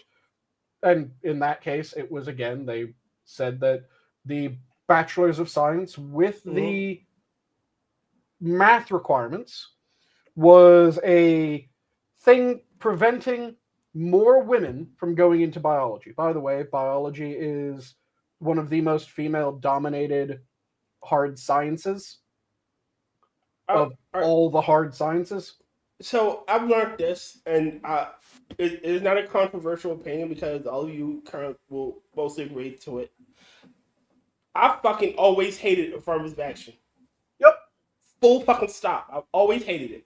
It is an insult. I don't need help. I'm smart enough to get the things I have on my own. If I'm not the best qualified, then I don't deserve it. Yep. And anyone that did not view affirmative action that way has no fucking talent to begin with. And especially in industries where you're literally flying a massive explosive device that could kill hundreds, if not thousands of people, if you fuck up, like we've seen.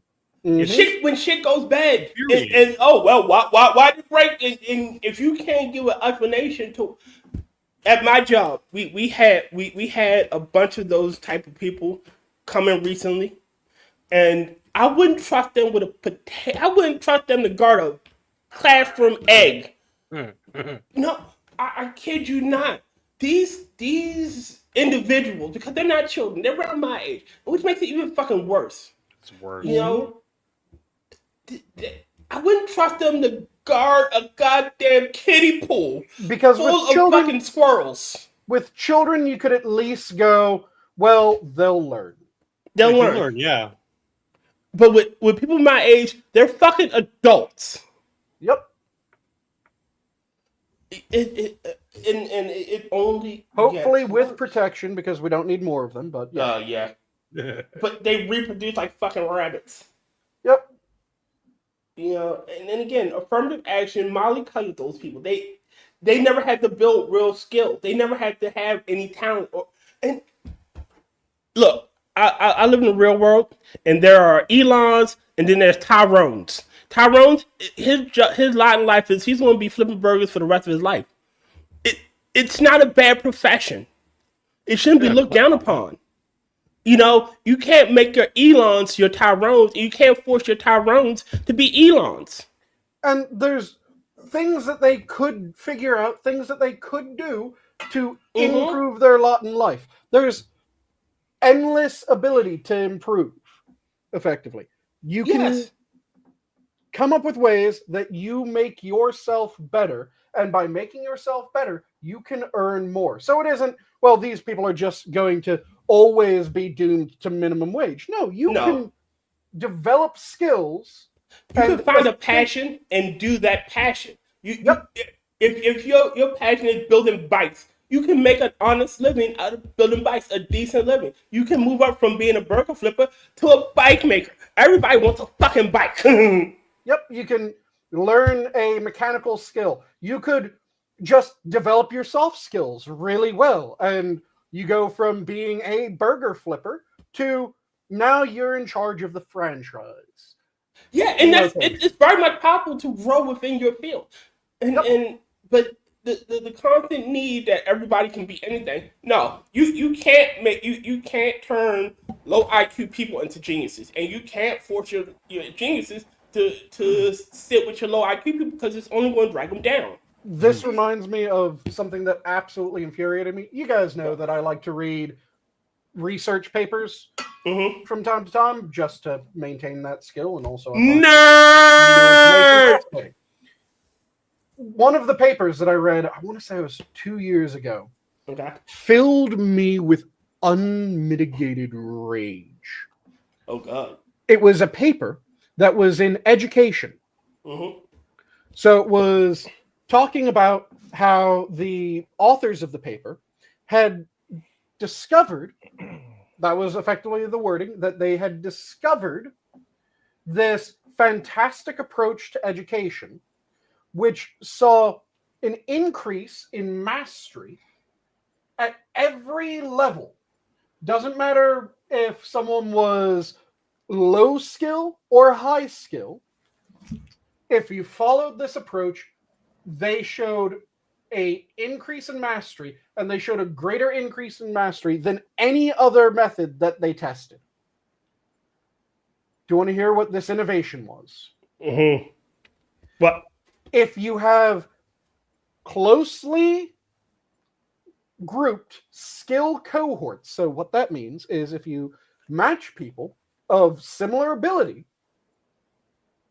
into a class together, and you make sure that everyone in that class is of a similar ability level, so that the amount that you need to explain to each person, it might vary from individual topics within the class, but it is, this person has to ask twice for this topic in the class, but this person has to ask twice for this topic in the class. So they balance out and they're all on par. If you do that, then you end up with this massive increase in how much and how quickly people can learn. Do you know why this enraged me? Why? Do you know when this was, like I said, the paper was 2 years ago, but do you know when that practice was first done? When? Sometime in the middle of the fucking Middle Ages. It was the educational standard for centuries that you would find people and you would group them by skill level. So if you had a bunch of people that were having trouble with something, you would group them all in one location, and you would have a educator that was focused on bringing them up to the level of everyone else. If you had a bunch of people that were zooming by, then what you would do is you would have those people all grouped up together, and they would move through the material at an accelerated rate and be able to learn other material outside of what was originally being addressed, because they learn faster, or they would learn the original material fast enough that they would be able to be finished with something and move on to the next thing. This was common practice in education. You would do skill cohorts, and you would determine, okay, what's the skill cohort of this child? And you'd stick them with other children that were like them. Not like them physically, but like them mentally. so that They all can learn from each other. they would all not learn from each other, because that was also one of the things that the paper went into, which was the contrary to age-old tradition. That's what they were saying in the paper. This is not me saying it. It was them saying, contrary to age-old tradition, that if you group high-achieving students with low-achieving students, that the low-achieving students would learn from the high-achieving students, and the high-achieving students would learn better through teaching than they would through learning. No. What they found out was that was all horse shit. And what happens is, when you do that, you burn out the high-achieving student, because the high-achieving student just completely checks out. They don't, well, it's not so much burnout, they just check out. Because they're going, they know this shit. Fuck this, I already understand this. This is why I'm able to actually explain it to this person, is because I already know it. And in order to teach something, you have to fucking know it.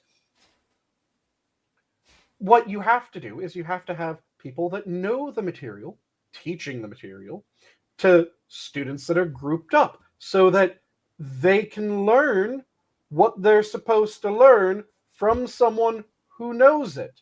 What was being done, according to them, was functionally by using the age-old knowledge, which I'm going to talk about when that was really put into practice in the first place.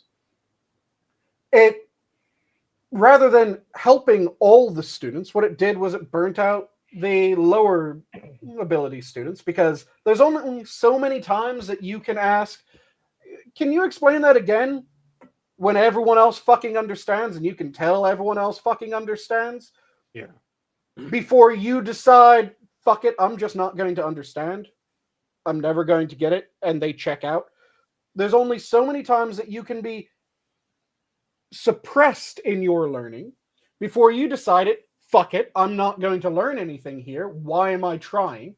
So it burnt out the top about 10 to 20%, burnt out about the top 10, or bottom 10 to 20%, and you were left with the 80 to 60% in the middle that it wasn't moving too fast nor too slow for, that they would actually be able to learn, but they weren't learning at an optimal rate. They were just able to continue learning in that condition. So I said that I would mention when the age-old tradition really started up. Do you guys care to guess when that really kicked into full? We'll just have the smarter students teach the dumber students in grade school. This was done at higher levels sometimes. You'd have TAs and shit like that. That's not what I'm talking about.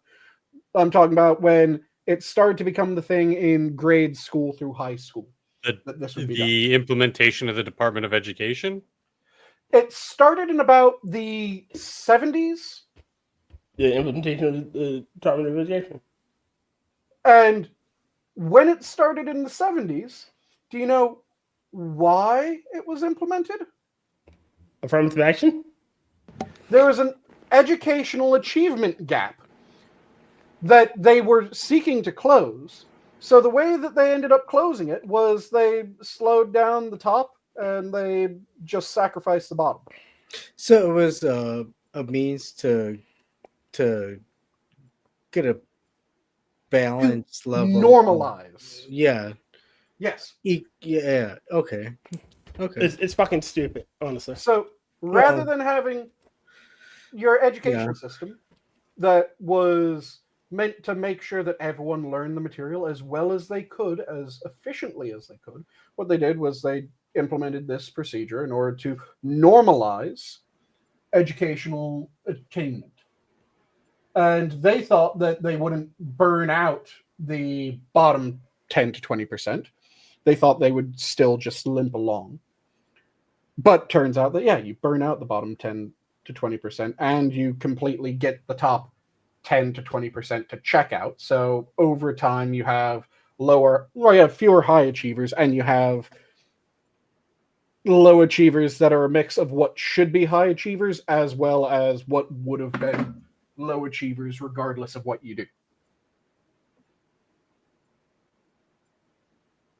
Again, the system is fucked up from top to bottom. And it needs a massive overhaul. That's why it enraged me, because it was being written as if it was this new, fascinating bit of research that had never been done before, that was challenging age-old wisdom when it came to education. And no, it was someone went, hey, what if we go back to the way that this shit worked before we decided to break it?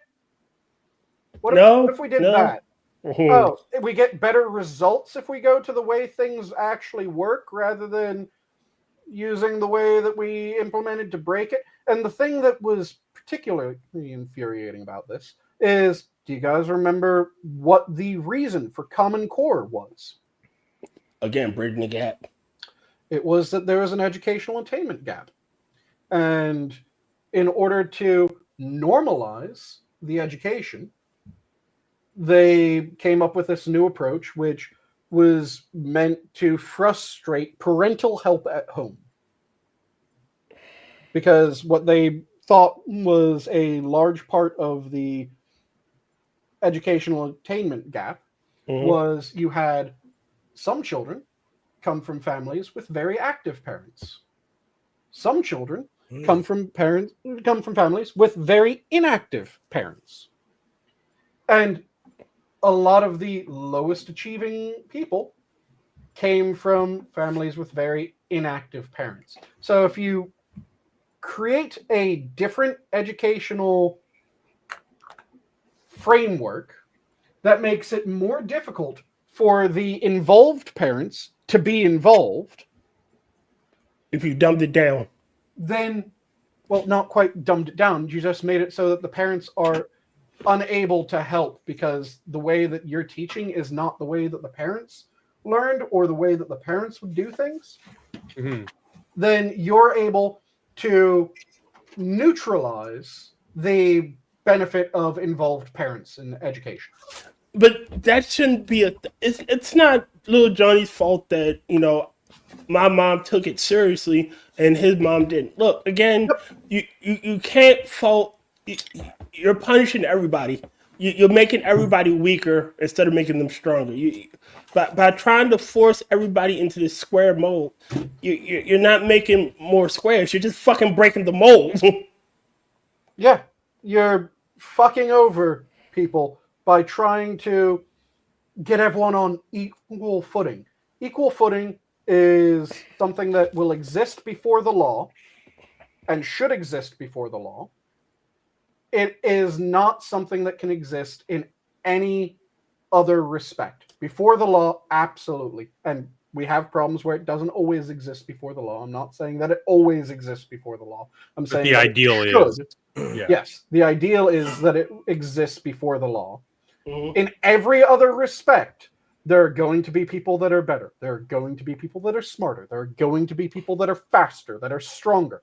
And the way that humanity works, the way that genetics works, we aren't all given equal ability. It isn't going to be that, well, because you're bad at this, that you're going to be amazing at something else. No. There are some people that just lost in the genetic lottery. Yeah, they fucked up in this race. They don't have some ridiculous strength that makes up for this weakness or that weakness. It would be nice if they did. It would be nice if we could find ways that we're able to improve their lots in life, but not everyone has the same hand. Not everyone has a hand that equals out to the same thing. There are good hands, there are bad hands. And not to enhance these people's abilities at the detriment of, for lack of a better term, their betters. And like it's not, someone's better than me at running. This person's better than me at painting.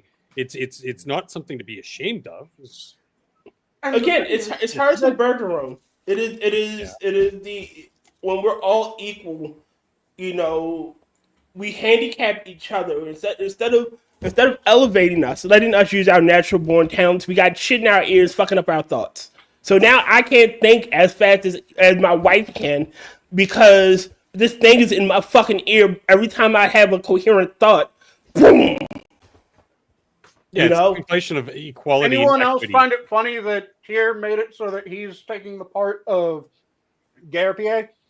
Because I like her. Oh shit! Because he just said that he was fucking the retard. I don't think that's Nothing what wrong he with was fucking going with. retard. Nothing wrong Just with fucking don't retard. lead her out into the woods and let her die. Yeah. It's too dark to be a potato, though. Her syndrome is down, but Tears PP is up. Damn, Sanguine. Wait, did you guys forget that he probably murdered his wife? Oh Yeah, no, I no, saw we got that he's in hiding. Well, the police are finally investigating, apparently. Oh, wow.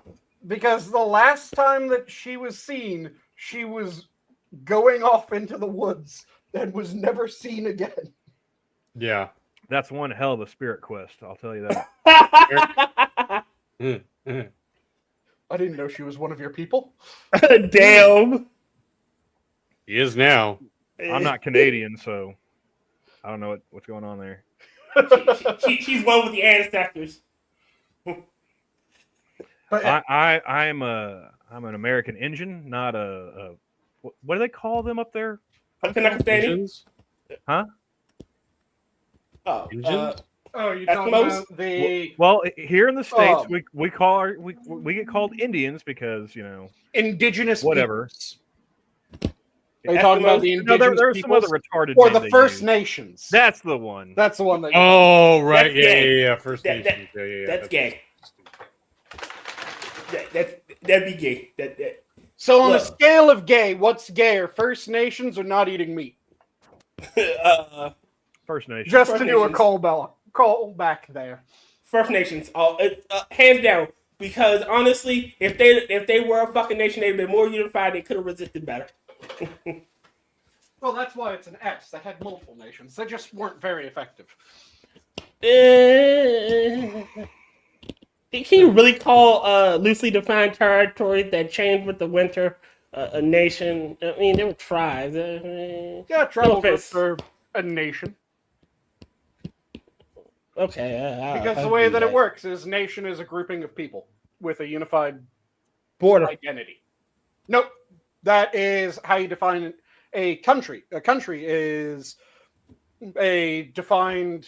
I always thought that's the political definition border. of culture. A cultural group. Like, again, we're American. A culture is shared by a nation.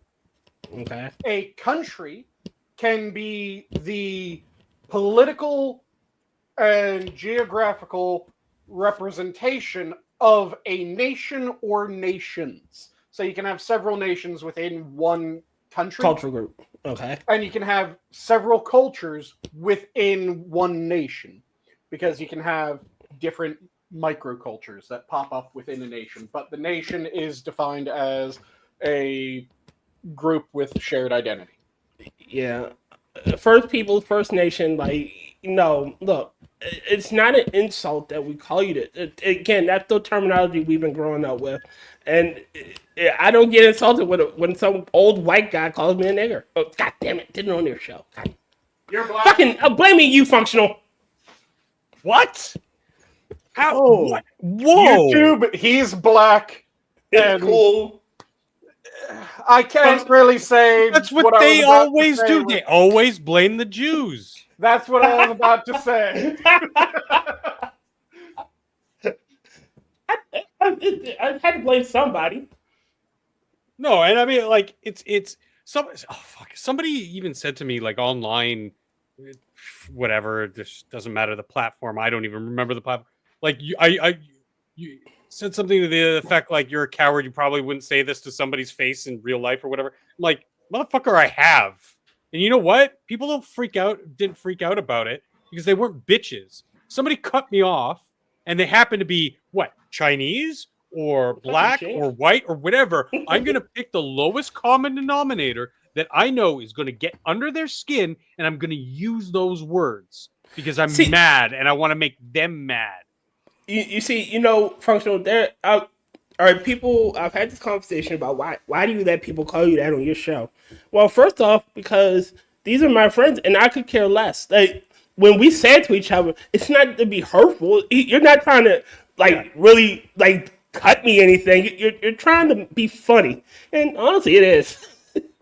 And even if it was, it's like you have no power here. You have Graham. no power You know, like- here. If you want the word to actually stop hurting, if you want it to be, Take all the power away. it no longer fucks with you in the way that it fucks with you. The way that you do that is not by telling everyone you can't say that. Because now what you've done is you've caused avoidance. And avoidance is really nasty. You never want to avoid something that you're actually afraid of. It's like Nazi. Or that you want to get over. Because if you avoid it, what happens is that you start to fear it more. It starts to have more control over you. This is why I'm terrified of fucking needles. Do you know what I do every week? I donate plasma twice. Oh. Every fucking week I go to a plasma donation. Needles scare me. I've thrown a grown man, a doctor, when I was in high school.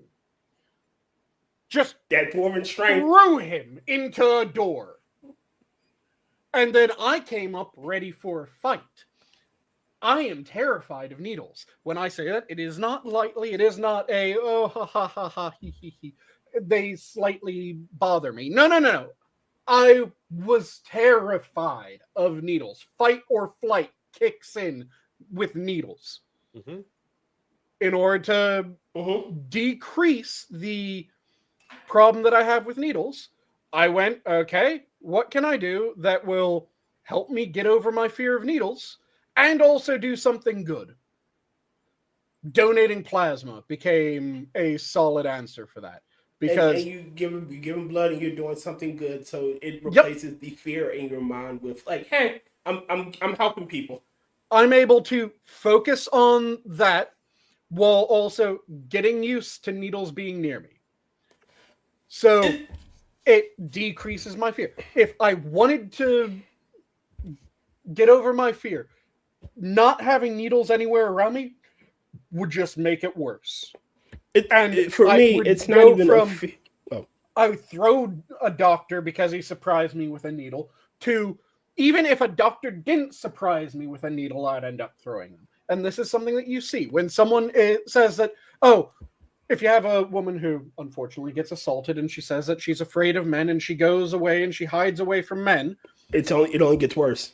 It gets worse, and then it gets worse. And every negative experience that she has after she starts that reinforces the fear.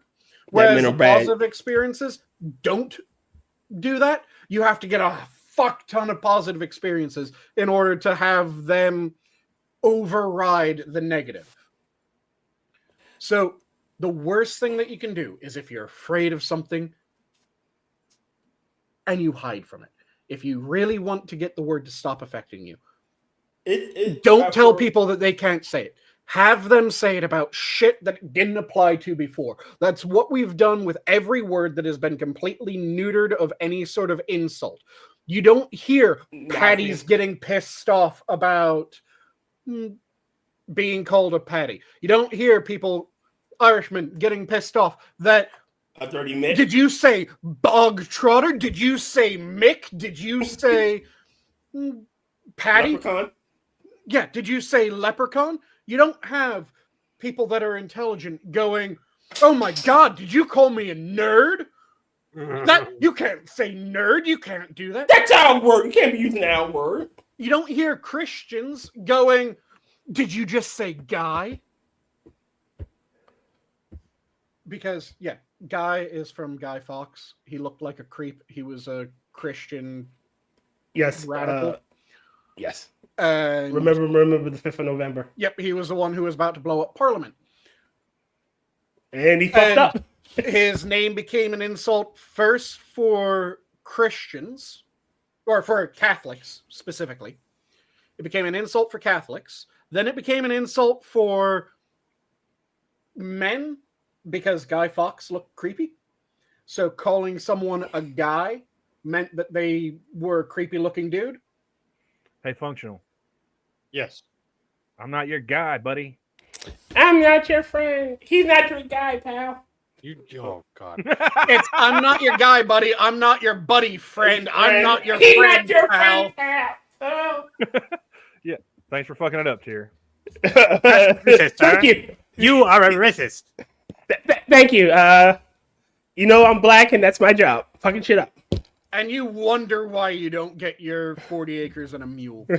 I'm gonna get those goddamn 40 acres in that mule, you motherfucker. Even if I have to come down to your hobbit hole and steal it. I don't have a hobbit hole. I'm not a hobbit. My feet aren't hairy. I'm a dwarf. That's You fucking come down different to the than me, forges, you little bitch. troll. Learn my mythical creatures, you bastard. But God damn it. yeah, if you wanted the word to actually lose all effect, you'd have people use it.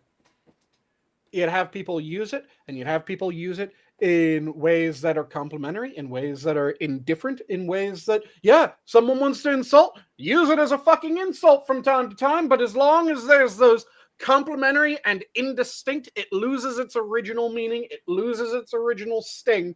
That's how nerd came to be. Nerd was used as positive things as well. Not just negative things, not just the person that you gave a wedgie and gave a swirly to, but then it was nerd became kind of cool. And now nerd is kind of indifferent because there's a lot of fake fucking nerds out there. Yeah. Nerds. Yeah. Nerds. So Candy. the ways that you actually get the word to lose its effect on you is you let people use it and you use it and you let them and you use it in ways that aren't inherently negative. And when someone uses it in an inherently negative way, rather than going, you aren't allowed to say that, you go, what the fuck's wrong with you, you dick? Because the insulting part shouldn't be the word. It should be the fact that they tried to insult you. They tried to get you pissed off. They tried to hurt you. That's the insulting part. It's not the word that they used. It's not that they said it. It's that they said it trying to piss you off, trying to wound you. To be pissed off and to be wounded by it is to let them get their rocks off. Yep. That's the key. You let them. Again, for me, it is sticks and stones may break my bones, but truthful facts will never fucking hurt me. Oh my God, you called me a fat bastard. Yeah, my parents were married and I'm kind of chunky. As long as Oh, I won't Lord. hurt you, then I should tell you, Tier, it's pronounced truth, not truth. Shut the fuck up. There's no F in the word. Shut up. I know how to say What do you words. say? Like earn, and earn. I'm Baltimorean. I just said 3 words all at once.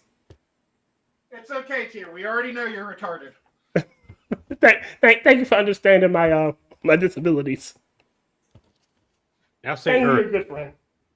Huh? Now say Earth. Arf. Earth? Arf. Arf? Arf. Earth. Welcome to Earth. I know how to say the word earth. Arf. He just really struggles It doing took a lot of effort and I had to choke back that there. multiple knees. Had to choke it back. Had to swallow it and then say it right. Like I can say Washington, not Washington, or Baltimore. No, it's Baltimore. It's Maryland, not Maryland. Maryland. The only one that sounds better when you say it in the accent of the area is Nolans. Nolans sounds a hell of a lot better than New Orleans. It really does. Shit. My grandmother and I, when I was younger, about maybe 8, 9, or 10, around that time frame, my grandma was into ceramics, and she was buying a bunch of molds off of this guy, and he told her he lives on Blair Road. Blair. All right, so we spend like half a Saturday afternoon going around trying to figure out where the fucking Blair Road. We go to where Blair Road is, that the address, and it's no one there. It's not a house. So she calls him again and she asks him, could you spell it? And it's actually Bel Air Road. Yep. You know, because they're so used to the area, instead of it being Blair. Hmm. It's like the concept of I know Ryan's gonna fucking get angry because I keep bringing it up. A naked name. It goes from naked name to a NECA name to a nickname. Because over time, in the bastardization of language, people keep shortening it and smushing words together. Yeah, people forget that syllables exist and they're independent. Mm-hmm. So naked. They just kind of ram them NECA, together Nick. until it runs into one thing. Pretty fucking much. Like I love as someone inspired to be a writer, I love the etymology of words. How words evolve over time. How simple words go from being two words that in the beginning to a single word, like within a span of generations. And typically, it's a single word with hyphen and then a single word without hyphen. Pretty much, yeah. Like there's an episode of what is the goddamn King of the Hill, where they show the evolution of the word Arlen, Texas. I'm pretty sure this is fictional. I'm not saying it's truthful, but it does. If you ever want to go back and look at it, it showed that it originally Harlan, Texas, for Harletown, and then it became Harlan, and then Arlen. Again, word geek, word nerd. That is my thing. I have a shit ton of dictionaries and thesauruses. That's why. It's strange that Tier of everyone in this call has a shit ton of them, and yet he still can't read or speak. I can read some words. Yeah. Not very often. I read The Cat in the Hat by myself the other day. Now, Took the how about entire that? fucking day. Yes, it took the entire day. But I did it by myself, though. Now, how you feel about them apples? Applesauce, bitch. Bone apple feet. Bone apple feet. Oh, God, that was terrible. Do y'all remember Rob Gavigan? He was Rob Van Dyke for a bit. Who? Nope. He did the strange and mysterious, and then he had another one where he just did the internet shit, like shit he found on the internet, and he was going through Tumblr. No, he was going through Twitter's food posts, and It sounds very vaguely familiar to me. yeah, he's one of the a true crime content creator for a brief. I don't know if he still does anything. I think his channel's been dead for a while. But he used to do that, and he had a segment on his show where someone made cornbread. All he did was add creamed corn to a slice of bread, and called it cornbread, and then ripped bone at the feet.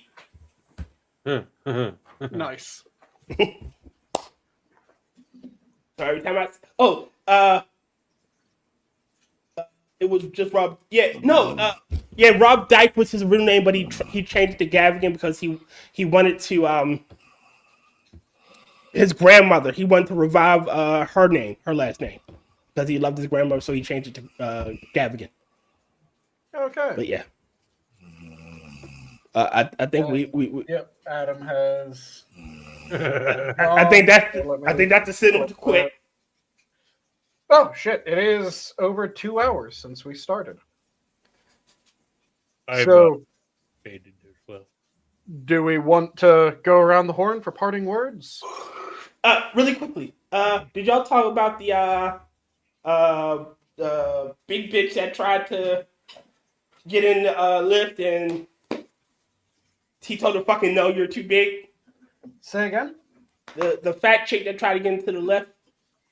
I did not hear about this. So it was this fat chick, this fat rapper. Like 400 pounds. No, she was like 600 fucking pounds. 6? Holy shit. Yeah, she was huge. I'm going to post a picture in fucking private chat saying it's not to be shared, but just to show you what she looks like. That goes well past fat bottom girls. She's a fucking land whale. A hippopotamic landmass. Yes. Huge. And so there it is. I'm not interested in her tracts of land. Just to show you what she looks like. Link. She'd get her 40 acres and still not have enough room for her and the mule. No, she wouldn't. So she gets into this Uber, or try to get to this Mule Lyft. would be a late night snack. It would be. She tried to get into this Lyft, right? And the Lyft driver said, "Hey, no, I can't let your ass in here." In nicer words, because like you'll fuck up my car. You can't fit. And she goes back and forth with him. She calls Lyft, gets him fired. Which I don't understand how you can be fired from Lyft. You're not an employee. It is a. It's sort of like she has a front butt. She has several front butts. Well, she has a front butt, and then she has a front butt for each leg. Yeah, and she's suing Lyft for discrimination because he didn't want to drive her, to where to go because she destroyed his car. And this is a private citizen. He doesn't have to let you in his car. Yeah, he wants to have a functional suspension after the trip. Our front butts have front butts. and I find it stupid that first you let yourself get to that weight. She's so fat, her DNA has front butts. Okay. God damn! I bet you she apparently has an OnlyFans, and dear God, I vomit just thinking about the cesspool that is Throw stewing. flour, find the wet spot. Oh God, you Christ! Ew! Ew! Oh my God! Oh God! That pussy hasn't seen light in years. She opened her legs and you'll bat to fly out. She lost the first home health worker that tried to wipe her. He's been down there. How do you think they prove the existence of supermassive black holes? James Webb. Nice and stuff. Functional. Oh God. I'm pretty sure if you go down there, you'll find a whole new alien landscape of mushrooms and fungi and all sorts of new diseases and unkindness. Bitches nurgle. Oh God. She is. She's a fucking nurgling. She has to be. She's greater unclean one. What'd you say, Sanguine? She looks like Cougar. Yes, she does look like Cougar. I'm sorry. I'm going to stop. That's all I want to bring up, and I'll probably bring it up later on my show tonight. Go ahead, Sanguine. You can do closing thoughts. So, parting words. Who wants to go first? Don't be gay. Eat meat. Don't be gay. Hey! Live your life how you want. Be homosexual if you want. I don't give a shit. But words in the English language have different, like the same word can have multiple meanings. Yep. Don't be the one that I'm talking about. Don't be a bundle of sticks. Don't be a British cigarette. Yeah, don't be a cigarette. If you're passionate about Sanguine devour him, don't let Sanguine devour you. You have no choice in it. I will survive. Is Sanguine really Nikocado avocado in real life? You're gonna start devouring people?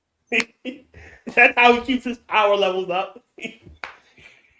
Just devours when I get souls. hungry.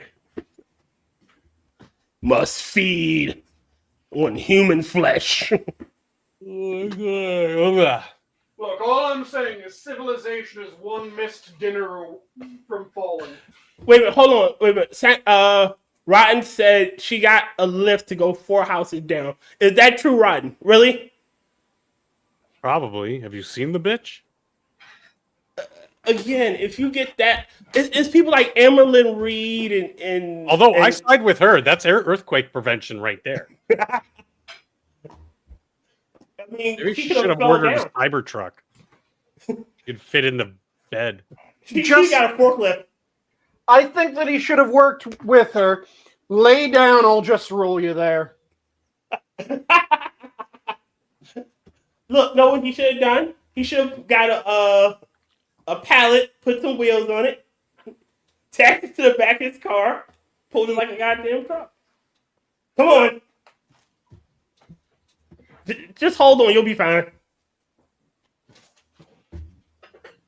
If somebody hit her, they're going to destroy their car.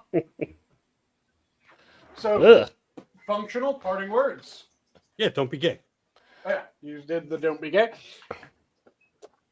Camel? There are 2 types of people in this world. Those can extrapolate from incomplete data. Nice. That also reminds me of one of my favorite jokes. Part of me thinks I'm crazy. The other part of me is named Bob.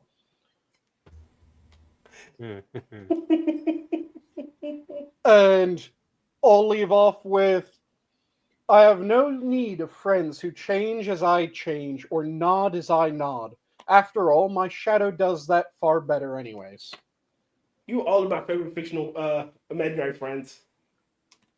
And with that, have a good night all. The zoo is closed. Bye, guys. Bye, everybody. Don't have to go home, but you can't stay here. And now Get the hell out of here. And it takes a couple seconds, so suck it!